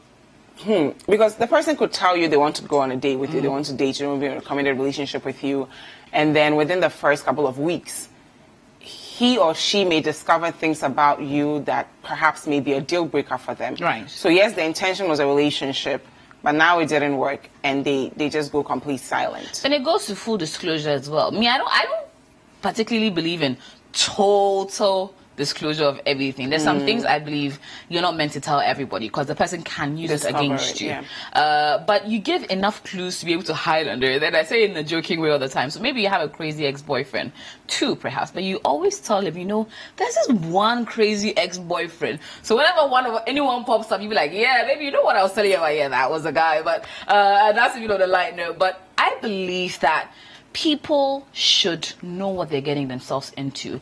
And as a guy or a woman who probably has commitment phobia, you tell a person straight up, you know what, I like you, but I don't know if I can go the full distance with you. I'm still working on myself. I'm still trying to figure myself out. Maybe there's a broken heart in my past that has scarred me into my next relationship. And we all have our own baggages from previous relationships that we bring into. So you let the person know up front. And then you give the person the power to decide, yes, I want to be with you. No, I don't think I can deal with your baggage. Or perhaps at this particular point in my life, I'm not looking for the long haul. So let's have let's be with each other in the meantime and take each day at a time. But a lot of times people take away the power of the other person to decide and decide for them by telling them what they think they want to hear. So you have to ask the right questions. You have to maybe the first date might be a little too rushed. I believe the first date is a good date. I think it's a bit too early. But after the third date, you have spoken to each other on the phone. You understand where they are. Then you start asking the questions. Okay, so what are you looking for? What are your plans in the future? Who is the kind of person you want to settle down with? You can't ask these kind of questions so that it starts to open your mind to, okay, maybe I fit into the box. Are you someone who expects food cooked fresh every day? Then you know, maybe my work will not allow that. So let's reach a compromise. All these kind of things. Maybe I prefer to holiday every year. Maybe he thinks that holidaying is wasteful. Then you can meet each other halfway, not to assume that the person, because they look like your ideal man or woman, it is. There are a lot of times people have the cosmetics right, but underneath it is a whole different other person. So how important is, let's talk about fear in all of this. As I'm listening to you speak, it sounds as though the person who may be in the place to waste the other partner's time is afraid of, one, hurting the person immediately, 2, losing someone that they genuinely like, but know for a fact they are not ready to go to the next step with, and 3, they're also afraid of the reaction they will get. So for those there's a fourth one, those that just get a kick out of breaking hearts. Yes. So let's focus on the people, the first 3 who are watching right now, who have this phobia, but they're not able to communicate it because they're afraid of how their partners will react. How do they get that fear factor out and say, I love this person, I love their company, but let me be open to them right now so that they also know where I am. And then for the person who feels as though their time is being wasted, what role does empathy play in it, right? So you're looking at yourself as, I'm the victim, I wanted a relationship, you don't want this. But how are you able to still empathize with the person you like who doesn't want the commitment you're looking for? And I'll start with the last question. A lot of people come with baggage. They may have been a broken heart, or they had a broken heart when they were 30, 25, 18 perhaps. That has scarred them for life. Maybe they were really invested in a particular relationship which went south. So they carry that into the next relationship, and they are now very guarded about their hearts, about their emotions, and about commitment. So in that particular regard, it's up to you, the person, to say, you know what, I like this person enough to work with them on their journey. I would like this person enough to, you know what, stay with them or take it one day at a time. And it also is based on the person's standing or where the person is positioned at that particular point in time. Because, you know, society has its pressures. Society expects you to be out of school by 22 or 21, have a job by 25, thinking about married by 27, have and 5 kids by 35. By 35, do you understand? So it depends on where the person is standing as well and how much time they're willing to invest in it. If there's Do someone we think about this, where the person is standing?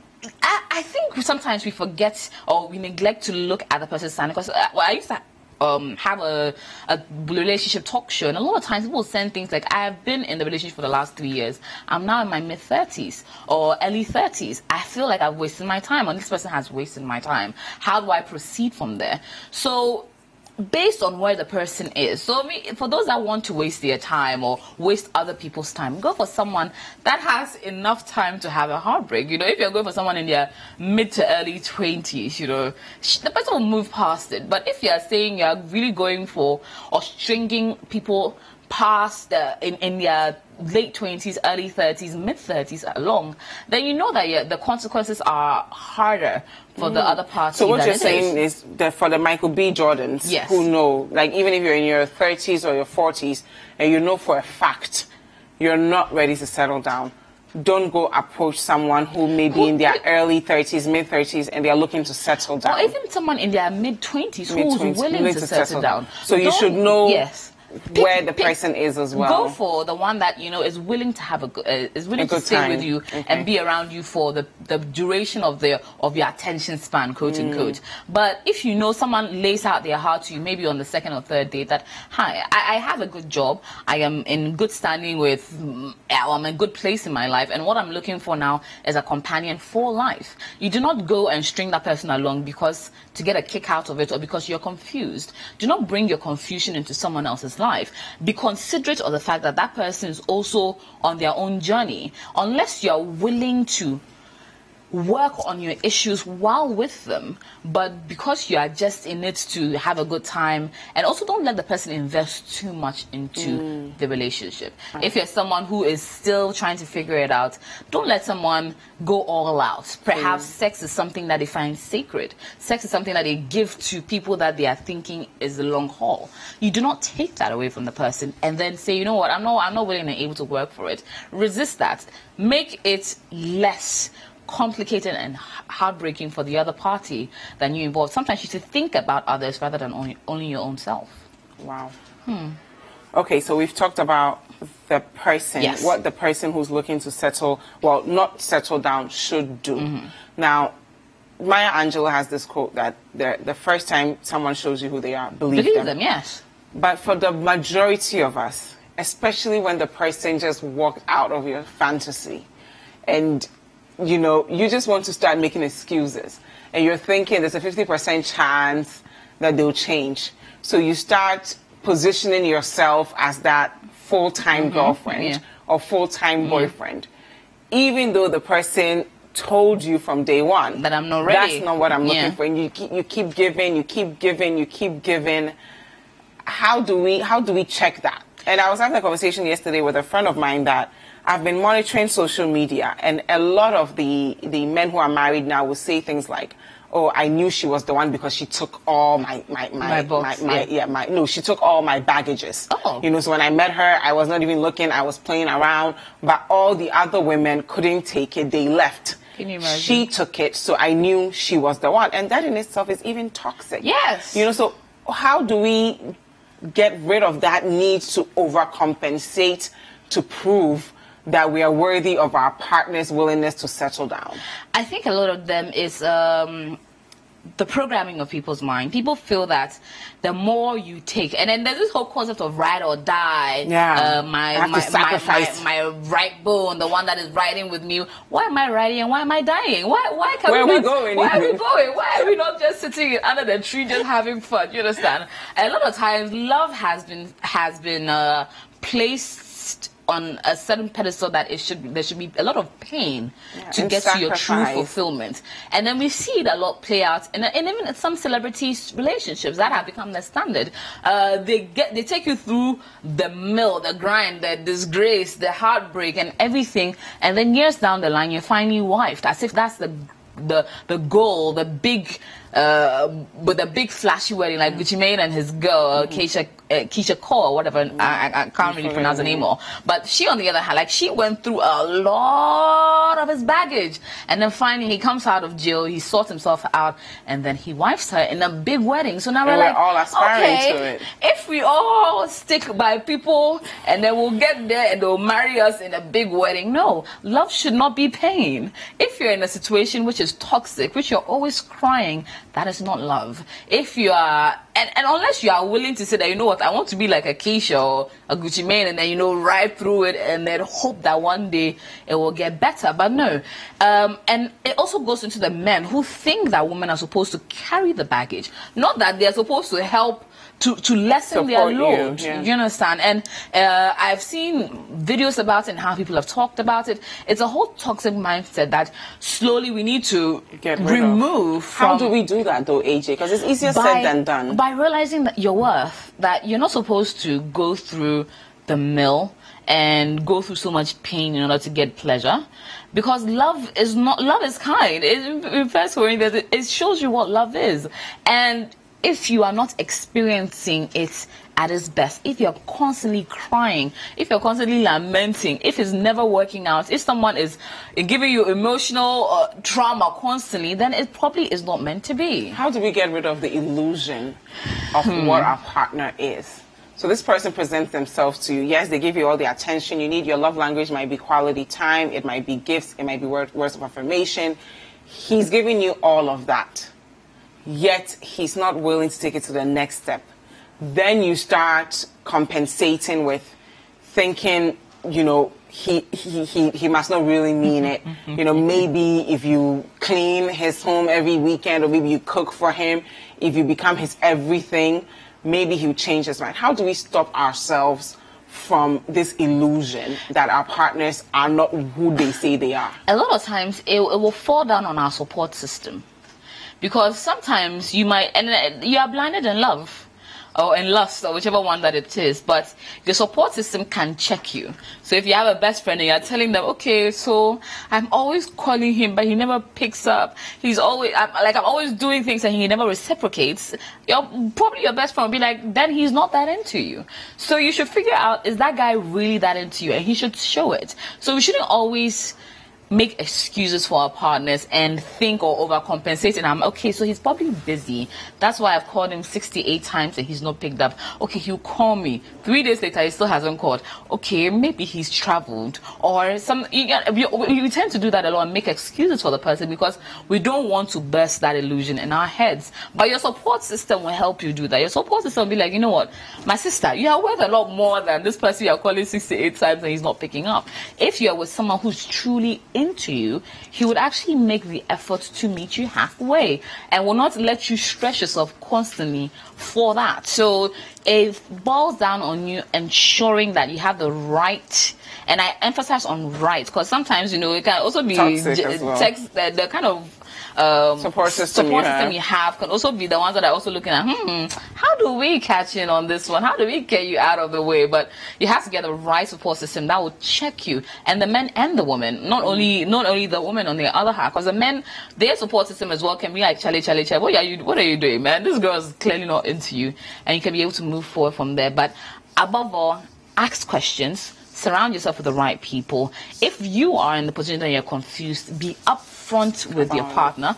Tell them exactly what you're going through and what you think about it, and allow them to make their own choices. Okay. Yeah. AJ, this is amazing. Thank you very much Thank for you, having thank me. you, thank you and so of course, much we for cannot being forget here. that tomorrow is Strictly Come Dancing. Okay, so you guys should join us. Yes, we'll be Lisa at Hotel. Lisa Hotel. We're going to have a lot of fun. AJ is the host of Hall of Fame on City TV, and of course, the host of Brunch in the City at 97.3 City FM. Guys, don't go anywhere. Breakfast Daily continues.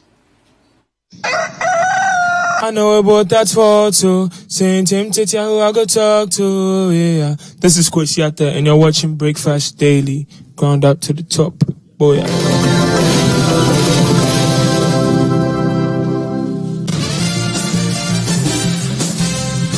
For regular news checks as they unfold, 2020 news, all day, all the time. Politics, sports, entertainment, business and more. And that's all for 2020 news on City TV. All the news in 20 minutes.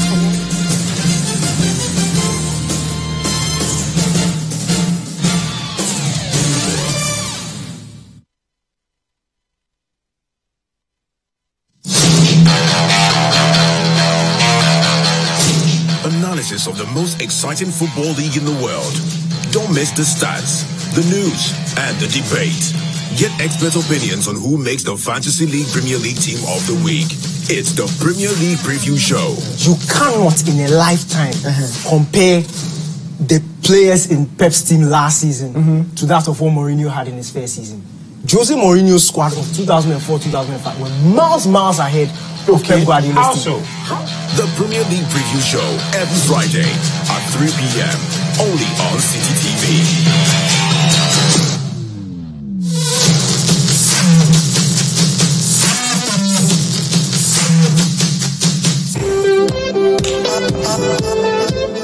Cosmopolitan, new experiences, social media, blazing conversations, fashion, life hacks, all of this and more. This is our scape. This is your scape. Join Abioko Ashon Abe and Emma Fachikata on Cityscape right here on City TV every Saturday at 4 p.m.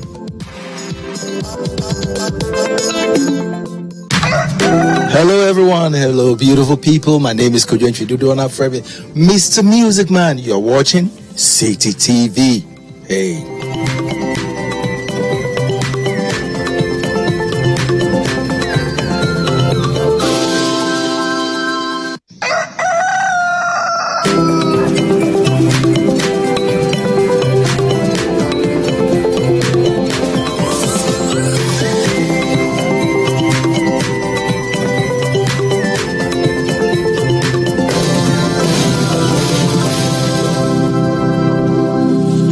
Welcome back. This is Breakfast Daily on City TV. Now, from relationships to community building, we've been joined by some three brilliant women from One Stop Center. They're going to tell us all about the initiative and what it's doing for our communities. I'll start with Samia Kasid, who is the Rights of Children Program Manager at World Future Council. Good morning, Samia. How are you? I'm fine. How are you? I'm good. And we've also been joined by Florence Aisi Korte, who's the Acting Director at the Department of Children of the Ministry of Gender, Children and Social Protection. Good morning, Florence. How are you? Good. And finally, Mali Nelson, who is the Global Child Protection Specialist and Consultant at World Future Council. Good morning, Mali. Thank you. I love your bracelet. So, Florence, let me start with you. Okay.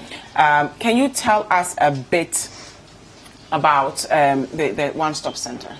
Indeed, the One Stop Center is a model that we are trying to implement, which will bring together key service providers to support victims of abuse, violence and exploitation. So we are looking at a place where you have the police, you have the social worker, and then you have the health personnel available to assist any victim who walks in at any time of the day to access the critical services that they need. because most of the time what we have is that the victim has to go to the police and report, take a medical form to the doctor to be filled, then they have to call the social worker to look for referral services such as counseling, and maybe if the person needs a safe place to stay. All this then means that you have to be calling somebody and somebody's not available. And you're already distressed as it is. That's it. And you could see that such a person, and we lose a lot of cases between police and a doctor.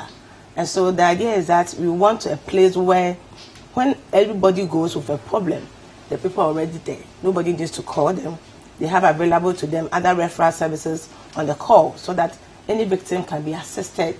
They can have their medicals done for them, their labs and things done for them, and then it'll be easier because if the lab too are done and evidence are collected in a manner that is in line with the law, it makes prosecuting such cases easier, and therefore it will even reduce the stress that the victim goes through, and then also as a country will be seen as doing well in some of the indicators in the SDGs. Thank you. And that's the social development goals under the UN. Amali, let me come to you. What exactly does the one-stop center model entail? What does the model entail? Okay, so thank you for that. As a continuation of what Director Florence was saying, is that it is the first response to when you've got a survivor of abuse, so a child, a man or a woman. And basically what happens is that they've got all the services under one roof. So it's a one-stop center. So as they walk in, there will be a social welfare officer who will look after them and screen the situation and find out and give the initial psychosocial counseling. After that, they will meet with a professional police officer. And after that, there will be medical support. So all three of these services will be working together to enhance the child protection system in Ghana and speed up, like Director Florence was saying, when it comes to prosecution, so that the victims of abuse feel that, you know, they get the support that they so badly need. Thank you.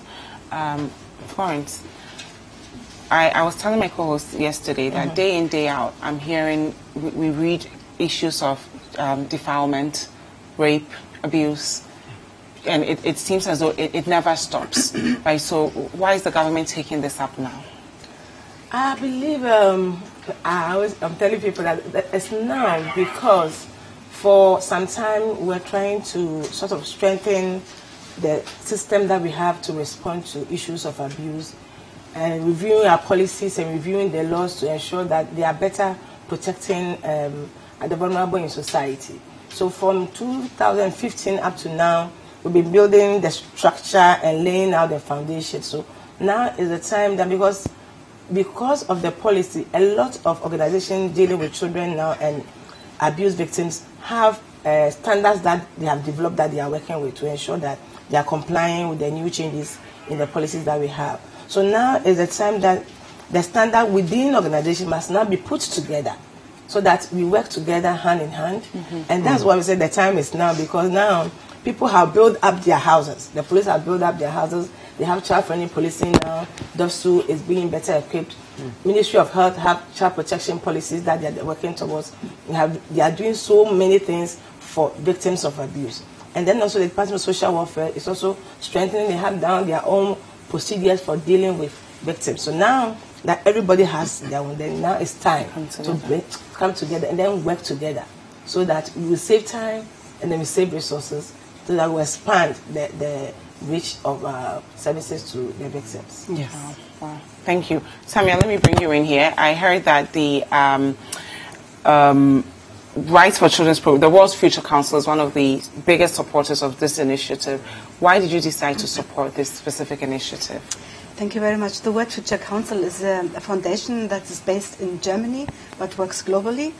And the idea behind our work is that we would like to pass for our children and grandchildren a healthy environment and fair societies.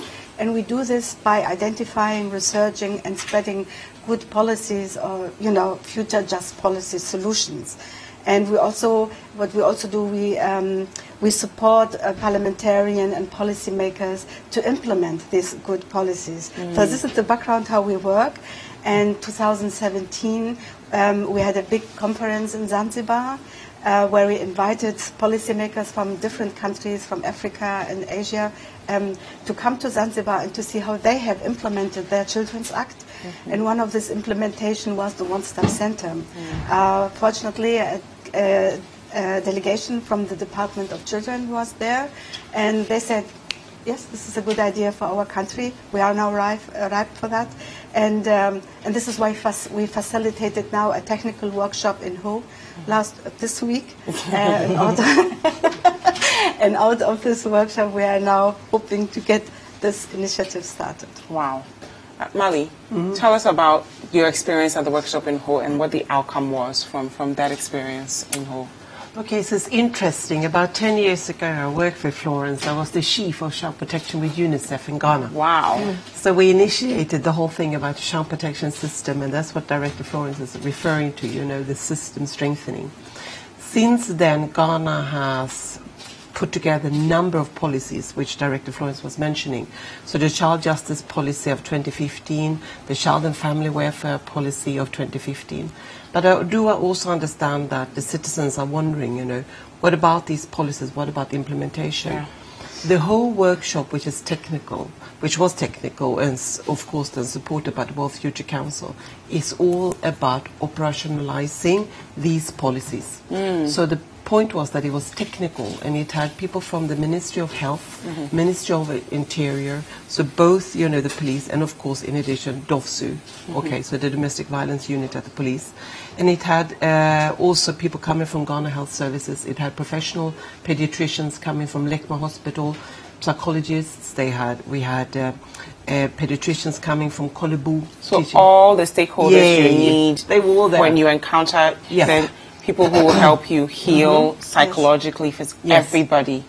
Wow. And there should also be a link. Once you are there and you get the psychosocial support, you get the justice bit, and you get the medical support, and you should not have to pay for it. This is what, you know, the next steps. We need to make sure. So you're going to get grants, so the victim doesn't have to worry about finance. Exactly, yeah. And then what we can see in other countries is that, for example, Zanzibar, I used to work in Zanzibar, is that, you know, we are able to, because of the one-stop center approach, we're able to less traumatize survivors of abuse, but we're also able to make the system, the child protection system, more coordinated, more effective, more efficient, and by doing that, the quality of services towards survivors of abuse are increasing, because you can speed up the cases. And they can now heal and go back to society. You got me. And legal aid should also be a composition. So in addition to these social welfare, the police and medical, they should also get the support of legal aid. So it's justice, because I think for survivors of abuse that I've worked with, you know, in a number of countries globally, it's incredibly important to know that when I stand up, when I have the courage to go to DOVSU, get the support, then it should be of quality services. And you know, there should be justice in a courtroom. There should be prosecution, right? It's incredibly important. So that's the last form of, you know, comfort, that at least you've gotten justice. How did the people in the room feel at this meeting in Ho? Did they all feel this, it's about time, energy that I'm getting from the three of you? I think that was the beautiful thing that happened in Ho, that everybody was just agitating for it to start. Then it happened. And then, because it happened yesterday. We really had, we had some police has a place that we have to go and scope out.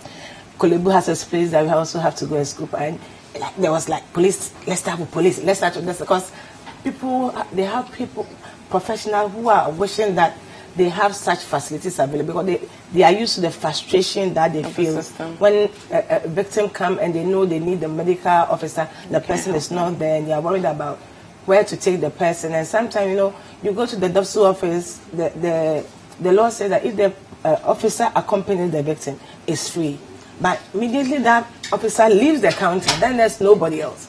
So most of the time, the victim have to go on their own, and when they go on their own, they can be charged, and then that's the case disappear. So they are all used to these frustrations, and it was like, let's start now. And then, so that's why we are trying to build the public awareness on such a program existing, because it also costs a lot of resources. And we are inviting people to come and support, because... How do we support? Tell us about the next step. So we've started the one-stop shop. So what's what we need to do, like, there are spaces that we have, but these spaces need to be done in a way that give privacy to victims when they enter. So that the police officer's office, of course, should be separate from each other, the doctor and everything. We need some basic equipment for such centers and basic medication for such centers also. So, and we also need, of course, the normal things you need to run offices with. So we are asking that people come and support us, and then we can start 1 or 2, at least from next year, and then we can roll it out nationwide. Is there a website, a number, an email we can reach and learn more on? Yes, you can reach the Department of Children on 030-225297. Okay, and then once we say that number again. 030-225297. So once we call that number, we will learn all about the one-stop center. Thank you so much for this initiative. I think it's refreshing to see the government actually championing this. Don't forget about us. Keep talking about it. We will. We don't always talk about the bad things. We need to have preventative measures in place, and I think it's a great opportunity for survivors to know that all the health support I need, I can get the psychological support I need, and the legal support I need, I can get in one place. So I'm really excited about this. Thank you very much. Thank you, Florence Ayisi-Quartey, who's the acting director at the Department of Children of the Ministry of Gender, Children and Social Protection, Samia Kasid, Rights of Children's Program Manager at the World Future Council, and finally, Mali Nielsen, Global Children Protection Specialist and Consultant at the World Future Council. Guys, don't go anywhere. We're going to spend some time with Nanaya after these messages.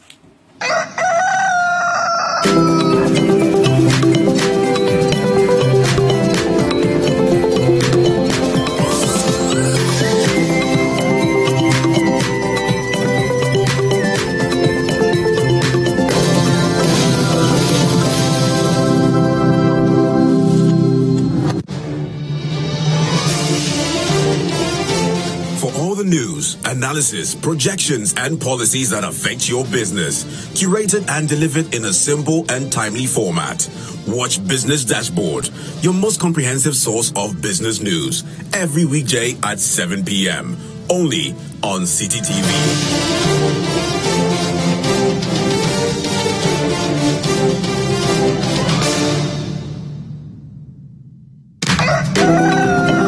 Come dance to the beat, bend down, shoulder, shoulder. What's up, everyone? My name is Miss V. Right now, you are watching Breakfast Daily. Don't go anywhere. Tiptoe swag.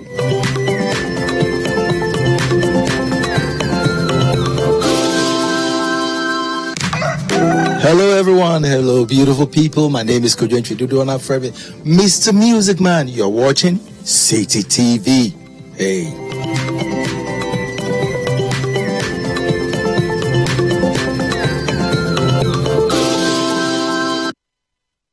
Okay, welcome back. It's still Breakfast Daily right here on City TV. And interestingly, this lady has been singing for us, gratefully so, and we are very, very grateful. She's had a couple of appearances on this particular show, and I'm happy that she is here with me. Nanaya Thomas, good morning. Welcome to Breakfast Daily. Good morning. Thank you for having me. It's solid to have you. I mean, you come from a long line of legends, granddaughter of Kofi Everett, and your mom Lola Everett, Lola, and Daddy Pat Thomas. Pat Thomas. you're a legend. I mean, you wouldn't. I don't think there's any other way to look at this. You couldn't have avoided this. There's no way you could have avoided your talent. Anyway, so good morning, welcome to Breakfast Daily once again. Thank you for having me. I'm loving the view. It's beautiful. You get to see the inside of Accra. And it's a city this thing. I like it like it. When I'm here, I can see my house. You see? Yeah, really I know everything that I don't need to buy alarm. Anyway, so about your singing, I mean, we know where it's coming from biologically, but do you put in? Did you do something extra to perfect the voice? Like just the usual voice training. You know, an hour in the morning, an hour in the evening, voice exercise every day when I can, anyways. You know, but yeah, naturally it was something that it was a gift from God. You know, and then both parents and grandparents had it as well. So I think, like you said, I couldn't avoid it. What were some of the early influences beyond the family natural talent? Oh gosh, Wasibisa, Dinah Ross, Miriam Makeba from South Africa. Yeah. Oh gosh, like all the big stars, Stevie Wonder, Lionel Richie. You know, the Madonnas, like, I could go on and on and on. My dad, of course, like, your dad, of course. I've always been a huge fan of my dad's work. I'm a bigger fan of your dad than you. I'm a way bigger fan of your dad. I love your dad. Yeah, and now I have you to deal with. Yeah, you see it. You're stuck with me. Okay, so now, you did mention Miriam Makeba. You have the late Miriam Makeba, You have shared a stage with her as well? I shared a stage with her when she came in, I think it was somewhere around 95, 96 when she came for our independence, and I met her backstage. Like, man, it had always been a dream. My mom performed with her. Oh wow! A few years before that, yeah. So it was like, oh gosh, I'm actually meeting her as well. It's like a dream for me, you know. And yeah, it was beautiful. Okay, so beyond that, who are some of the others? Other people you performed with that you felt was amazing. I mean, you've done work with. Nat Bruamanziba, you've done work with Rex Omar, Osibisa as well. I worked with them a few years ago in London, and then I performed with them as well, which was like, it was like a dream come true for me. And then I met Phil Collins in London as well. I performed with him on one of his animation soundtrack videos. And then who else? I met Sonti from South Africa. Who else? It goes on and on. Ndebele. Yeah, Sonti Ndebele. Yeah, you know her, hey, Charlie. I think you're like worldwide right now. And there's something that many people do not know. Sonny Badu's song, Baba. Oh. Yeah. That was her. That was her in the background. That was her with a voice. And so how did that whole project come about? Yes, I met Sonny again in London through my producer that I used to work with called Kwame Yeboah. And we clicked, and then we did that. I think I did about 6 or 7 songs on that album. So Baba is just one of it. Wow. If you listen to the whole album, you'll enjoy it. I did some Nigerian medley in there as well. Yeah. You've been in the background for quite some time now, and many of us, my producers and I, were having a discussion, and we all agree that it's your time to shine. Yeah, this is your time. We need you out there. See you, it's good to hear you in the background. It's always refreshing, but now we want you in the forefront. Yeah. Do you agree? Yes. Oh yeah, definitely. I'd always been a front person. That's how I started out, and that's how come I met Kojo and Tree and all these. And on every 24th December, you're almost all of them. Almost all the Kojo when I was available, yeah.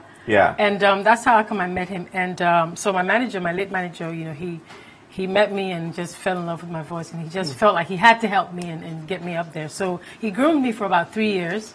And just as we were about to release an album and come back together and release an album, and then he had a heart attack and he passed away. So that kind of put me in a box. And so I had to survive because he was like. He was kind of molding me to be this artist that he knew, I wanted to be. And so when he passed away, it was like a blow. And I was afraid, it's a dog-eat-dog world out there, especially being a female singer, So it was crazy in London, and here it's like, Charlie, what do I do? Who do I go to? I don't trust anybody. I don't know who and where and how I'm going to meet somebody who would be as kind as John Kay, who would have my best interest at heart and not do this for the money. Trust and think management's cut, manager's cut, you know what I mean? So it was really hard, and he didn't do it for the money at all. He was just doing it from just pure wanting to help a young girl, a teenager with a great voice that's even bigger, because the voice was bigger than me, still is. And because my dad was a legend, and I had worked with so many legends like Kojo and the rest, so people just naturally put me in that box. Hey, as for Nana, she's a legend, she's a legend. But when you think about it, since I worked with Kojo, all the duets and backing vocals and things that I did, I hadn't really done, or I didn't really do anything as a solo artist after that. So I'm a special case, my manager always says, she says, you're a special case, you started off very young, and people, you were surrounded by legends, so naturally, they put me in that legend box, and it's just like it's good, you know. But sometimes it doesn't help. You feel and like so I think I need to keep setting the record straight and letting people Yeah. know that okay. After the whole Kojo Entry deal, I did lots of backing vocals and everything to survive because I'm a singer. I had the voice. I didn't know who to trust and what to do and where to go for help in order to, you know, get the push to put me out there as a solo artist, as the solo artist that I was becoming. So I had to work. I had to sing backing vocals and do duets here and there to pay the bills because the person who took me to London had now passed away. So I had to work like everybody else. You know, I didn't have a 9-to-5 job. Music was my 9-to-5. Wow. So I had to do And you what had I had to to do survive with through the it. voice that Yeah, God that's gave it. me to bring in money. It paid the bills and it was had fun. to. Yeah, and it was a lot of learning experience for me too. So. Now, what is The Voice doing currently? You have a couple of singles out. Yeah. You know, tell us really briefly about that. While I Yeah, invite so, well, The my Voice- stubborn The co-host, Voice- Jiffa, please join us right now. The Voice is doing its job and what it always wanted to do from day one. It's been back. It's been on the scenes officially since 2015 as a solo artist, as Nanaya the singer, Nanaya, not Nanaya of Kojo Entry fame, not Nanaya the backing vocalist of Kojo Entry and everybody else. No, Nanaya the artist from way back when, before I even met Kojo. Okay, so now she's out here with her own stuff since 2015 officially. That's when I came out with Ego B. And it's been crazy ever since then. That's Thank a good you. song. That's Thank a you. good song. You know, when you started, if I was just staring at you and like your mouth was just open the whole time, she was just loving you. But you know, I've been exposed to some of your music, and I love it. I love it. And really briefly, in one of your songs, you were 7 months pregnant. Yeah, oh my gosh. It's Achiami Kwame, the oh don't worry, na mi shisheno, visema chima pre, na semi hono, mi shishoda. Yeah, that's the one. There were like two people singing at a time. See, Charlie, she was Like two jumping people. in there, yeah. But Okay. you wouldn't have known that I was pregnant. I didn't know. Like it took me a while till later I got that information. Yeah. Anyway, Jiffa, please join us. And Nanaya, before you go, let us know some social media handles, how people can get access to your music. Okay, Nanaya Live on Instagram, Twitter, Facebook, and YouTube and SoundCloud. Yeah. And my songs are on all the music outlets. iTunes, Aftown, Spotify, like all of it. You can find all my songs there. My old songs, the Eagle B, the new ones. It's all on Okay, so this is my partner in crime. Hello. Jiffa. Hi, gorgeous. Yes. I think you're so talented, Thank and you. I appreciate you for being authentically sharing your story. Thank you. Like, these are the challenges. I'm just a regular person like all of you guys, and Yeah. we're happy that I love that. you're solo. Thank you very much, Nanaya. And I want to give you a chance to perform your one more song before we go on a break. So guys, thank you. It's the last day of the month. And December is next month. Merry Christmas in advance. Tomorrow, actually. When we wake up tomorrow, we'll be in December. We'll be in December. So even when you're sleeping, I see in December. Enjoy your day. Have a wonderful day. Nanaya would, take us. You take us home with a wonderful voice. This is a brilliant way to end November. Yeah. Such a beautiful voice. She was 7 months young. She was still singing. I mean, when the baby was 7 months. That's lovely. That's lovely. Anyway, so please, can we have a microphone for Nanaya? Yes, let's get a microphone for Nanaya. Let her give us something before we close. At least something cool. Yeah. Like just a little taste. Solo, even without any beat, any instrumental, I can just do an acapella for us. Okay. Let's see. So just do it. Let's do some acapella. We trust you, girl. You got this.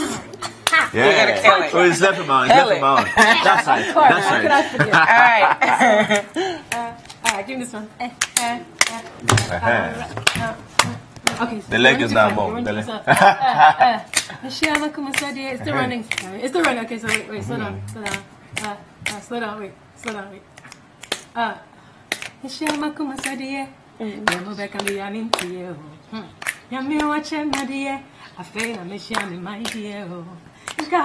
like me, and what mama told me to move. Watch me really into Medon. You're the one. I don't go lie. Although you wait, I mean, yeah, him my head. All that one him said, I gotta give you my heart and give you sugar, sugar. Anything for you, you, for you, yeah. Have a wonderful weekend, people, and happy December in advance. Yes. Thank you very much, Nanaya. Bye.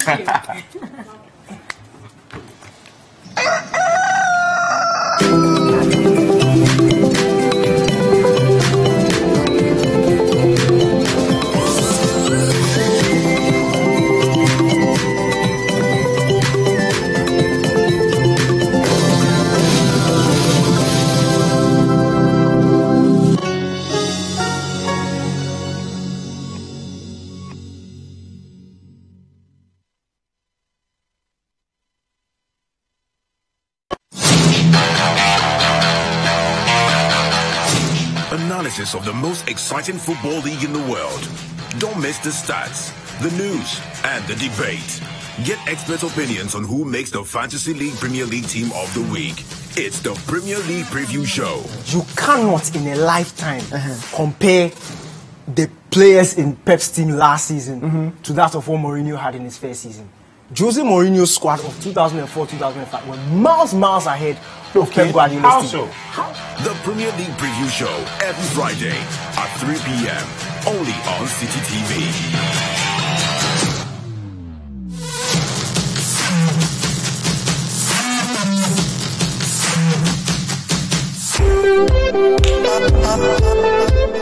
Cosmopolitan, new experiences, social media, blazing conversations, fashion, life hacks, all of this and more.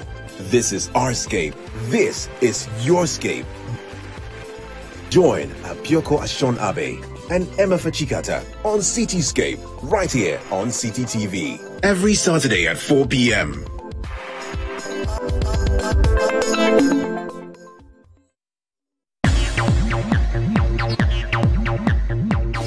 Live music, poetry, and more with your favorite personalities. Be our guest on Saturdays from 2 to 4 p.m. Most exciting moments on TV.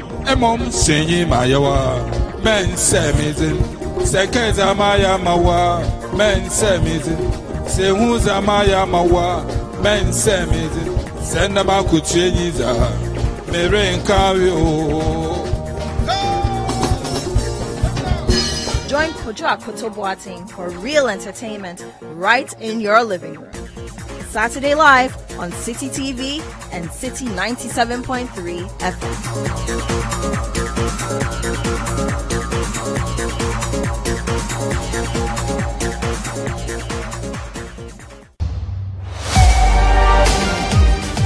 Wherever the weekend sporting action happened,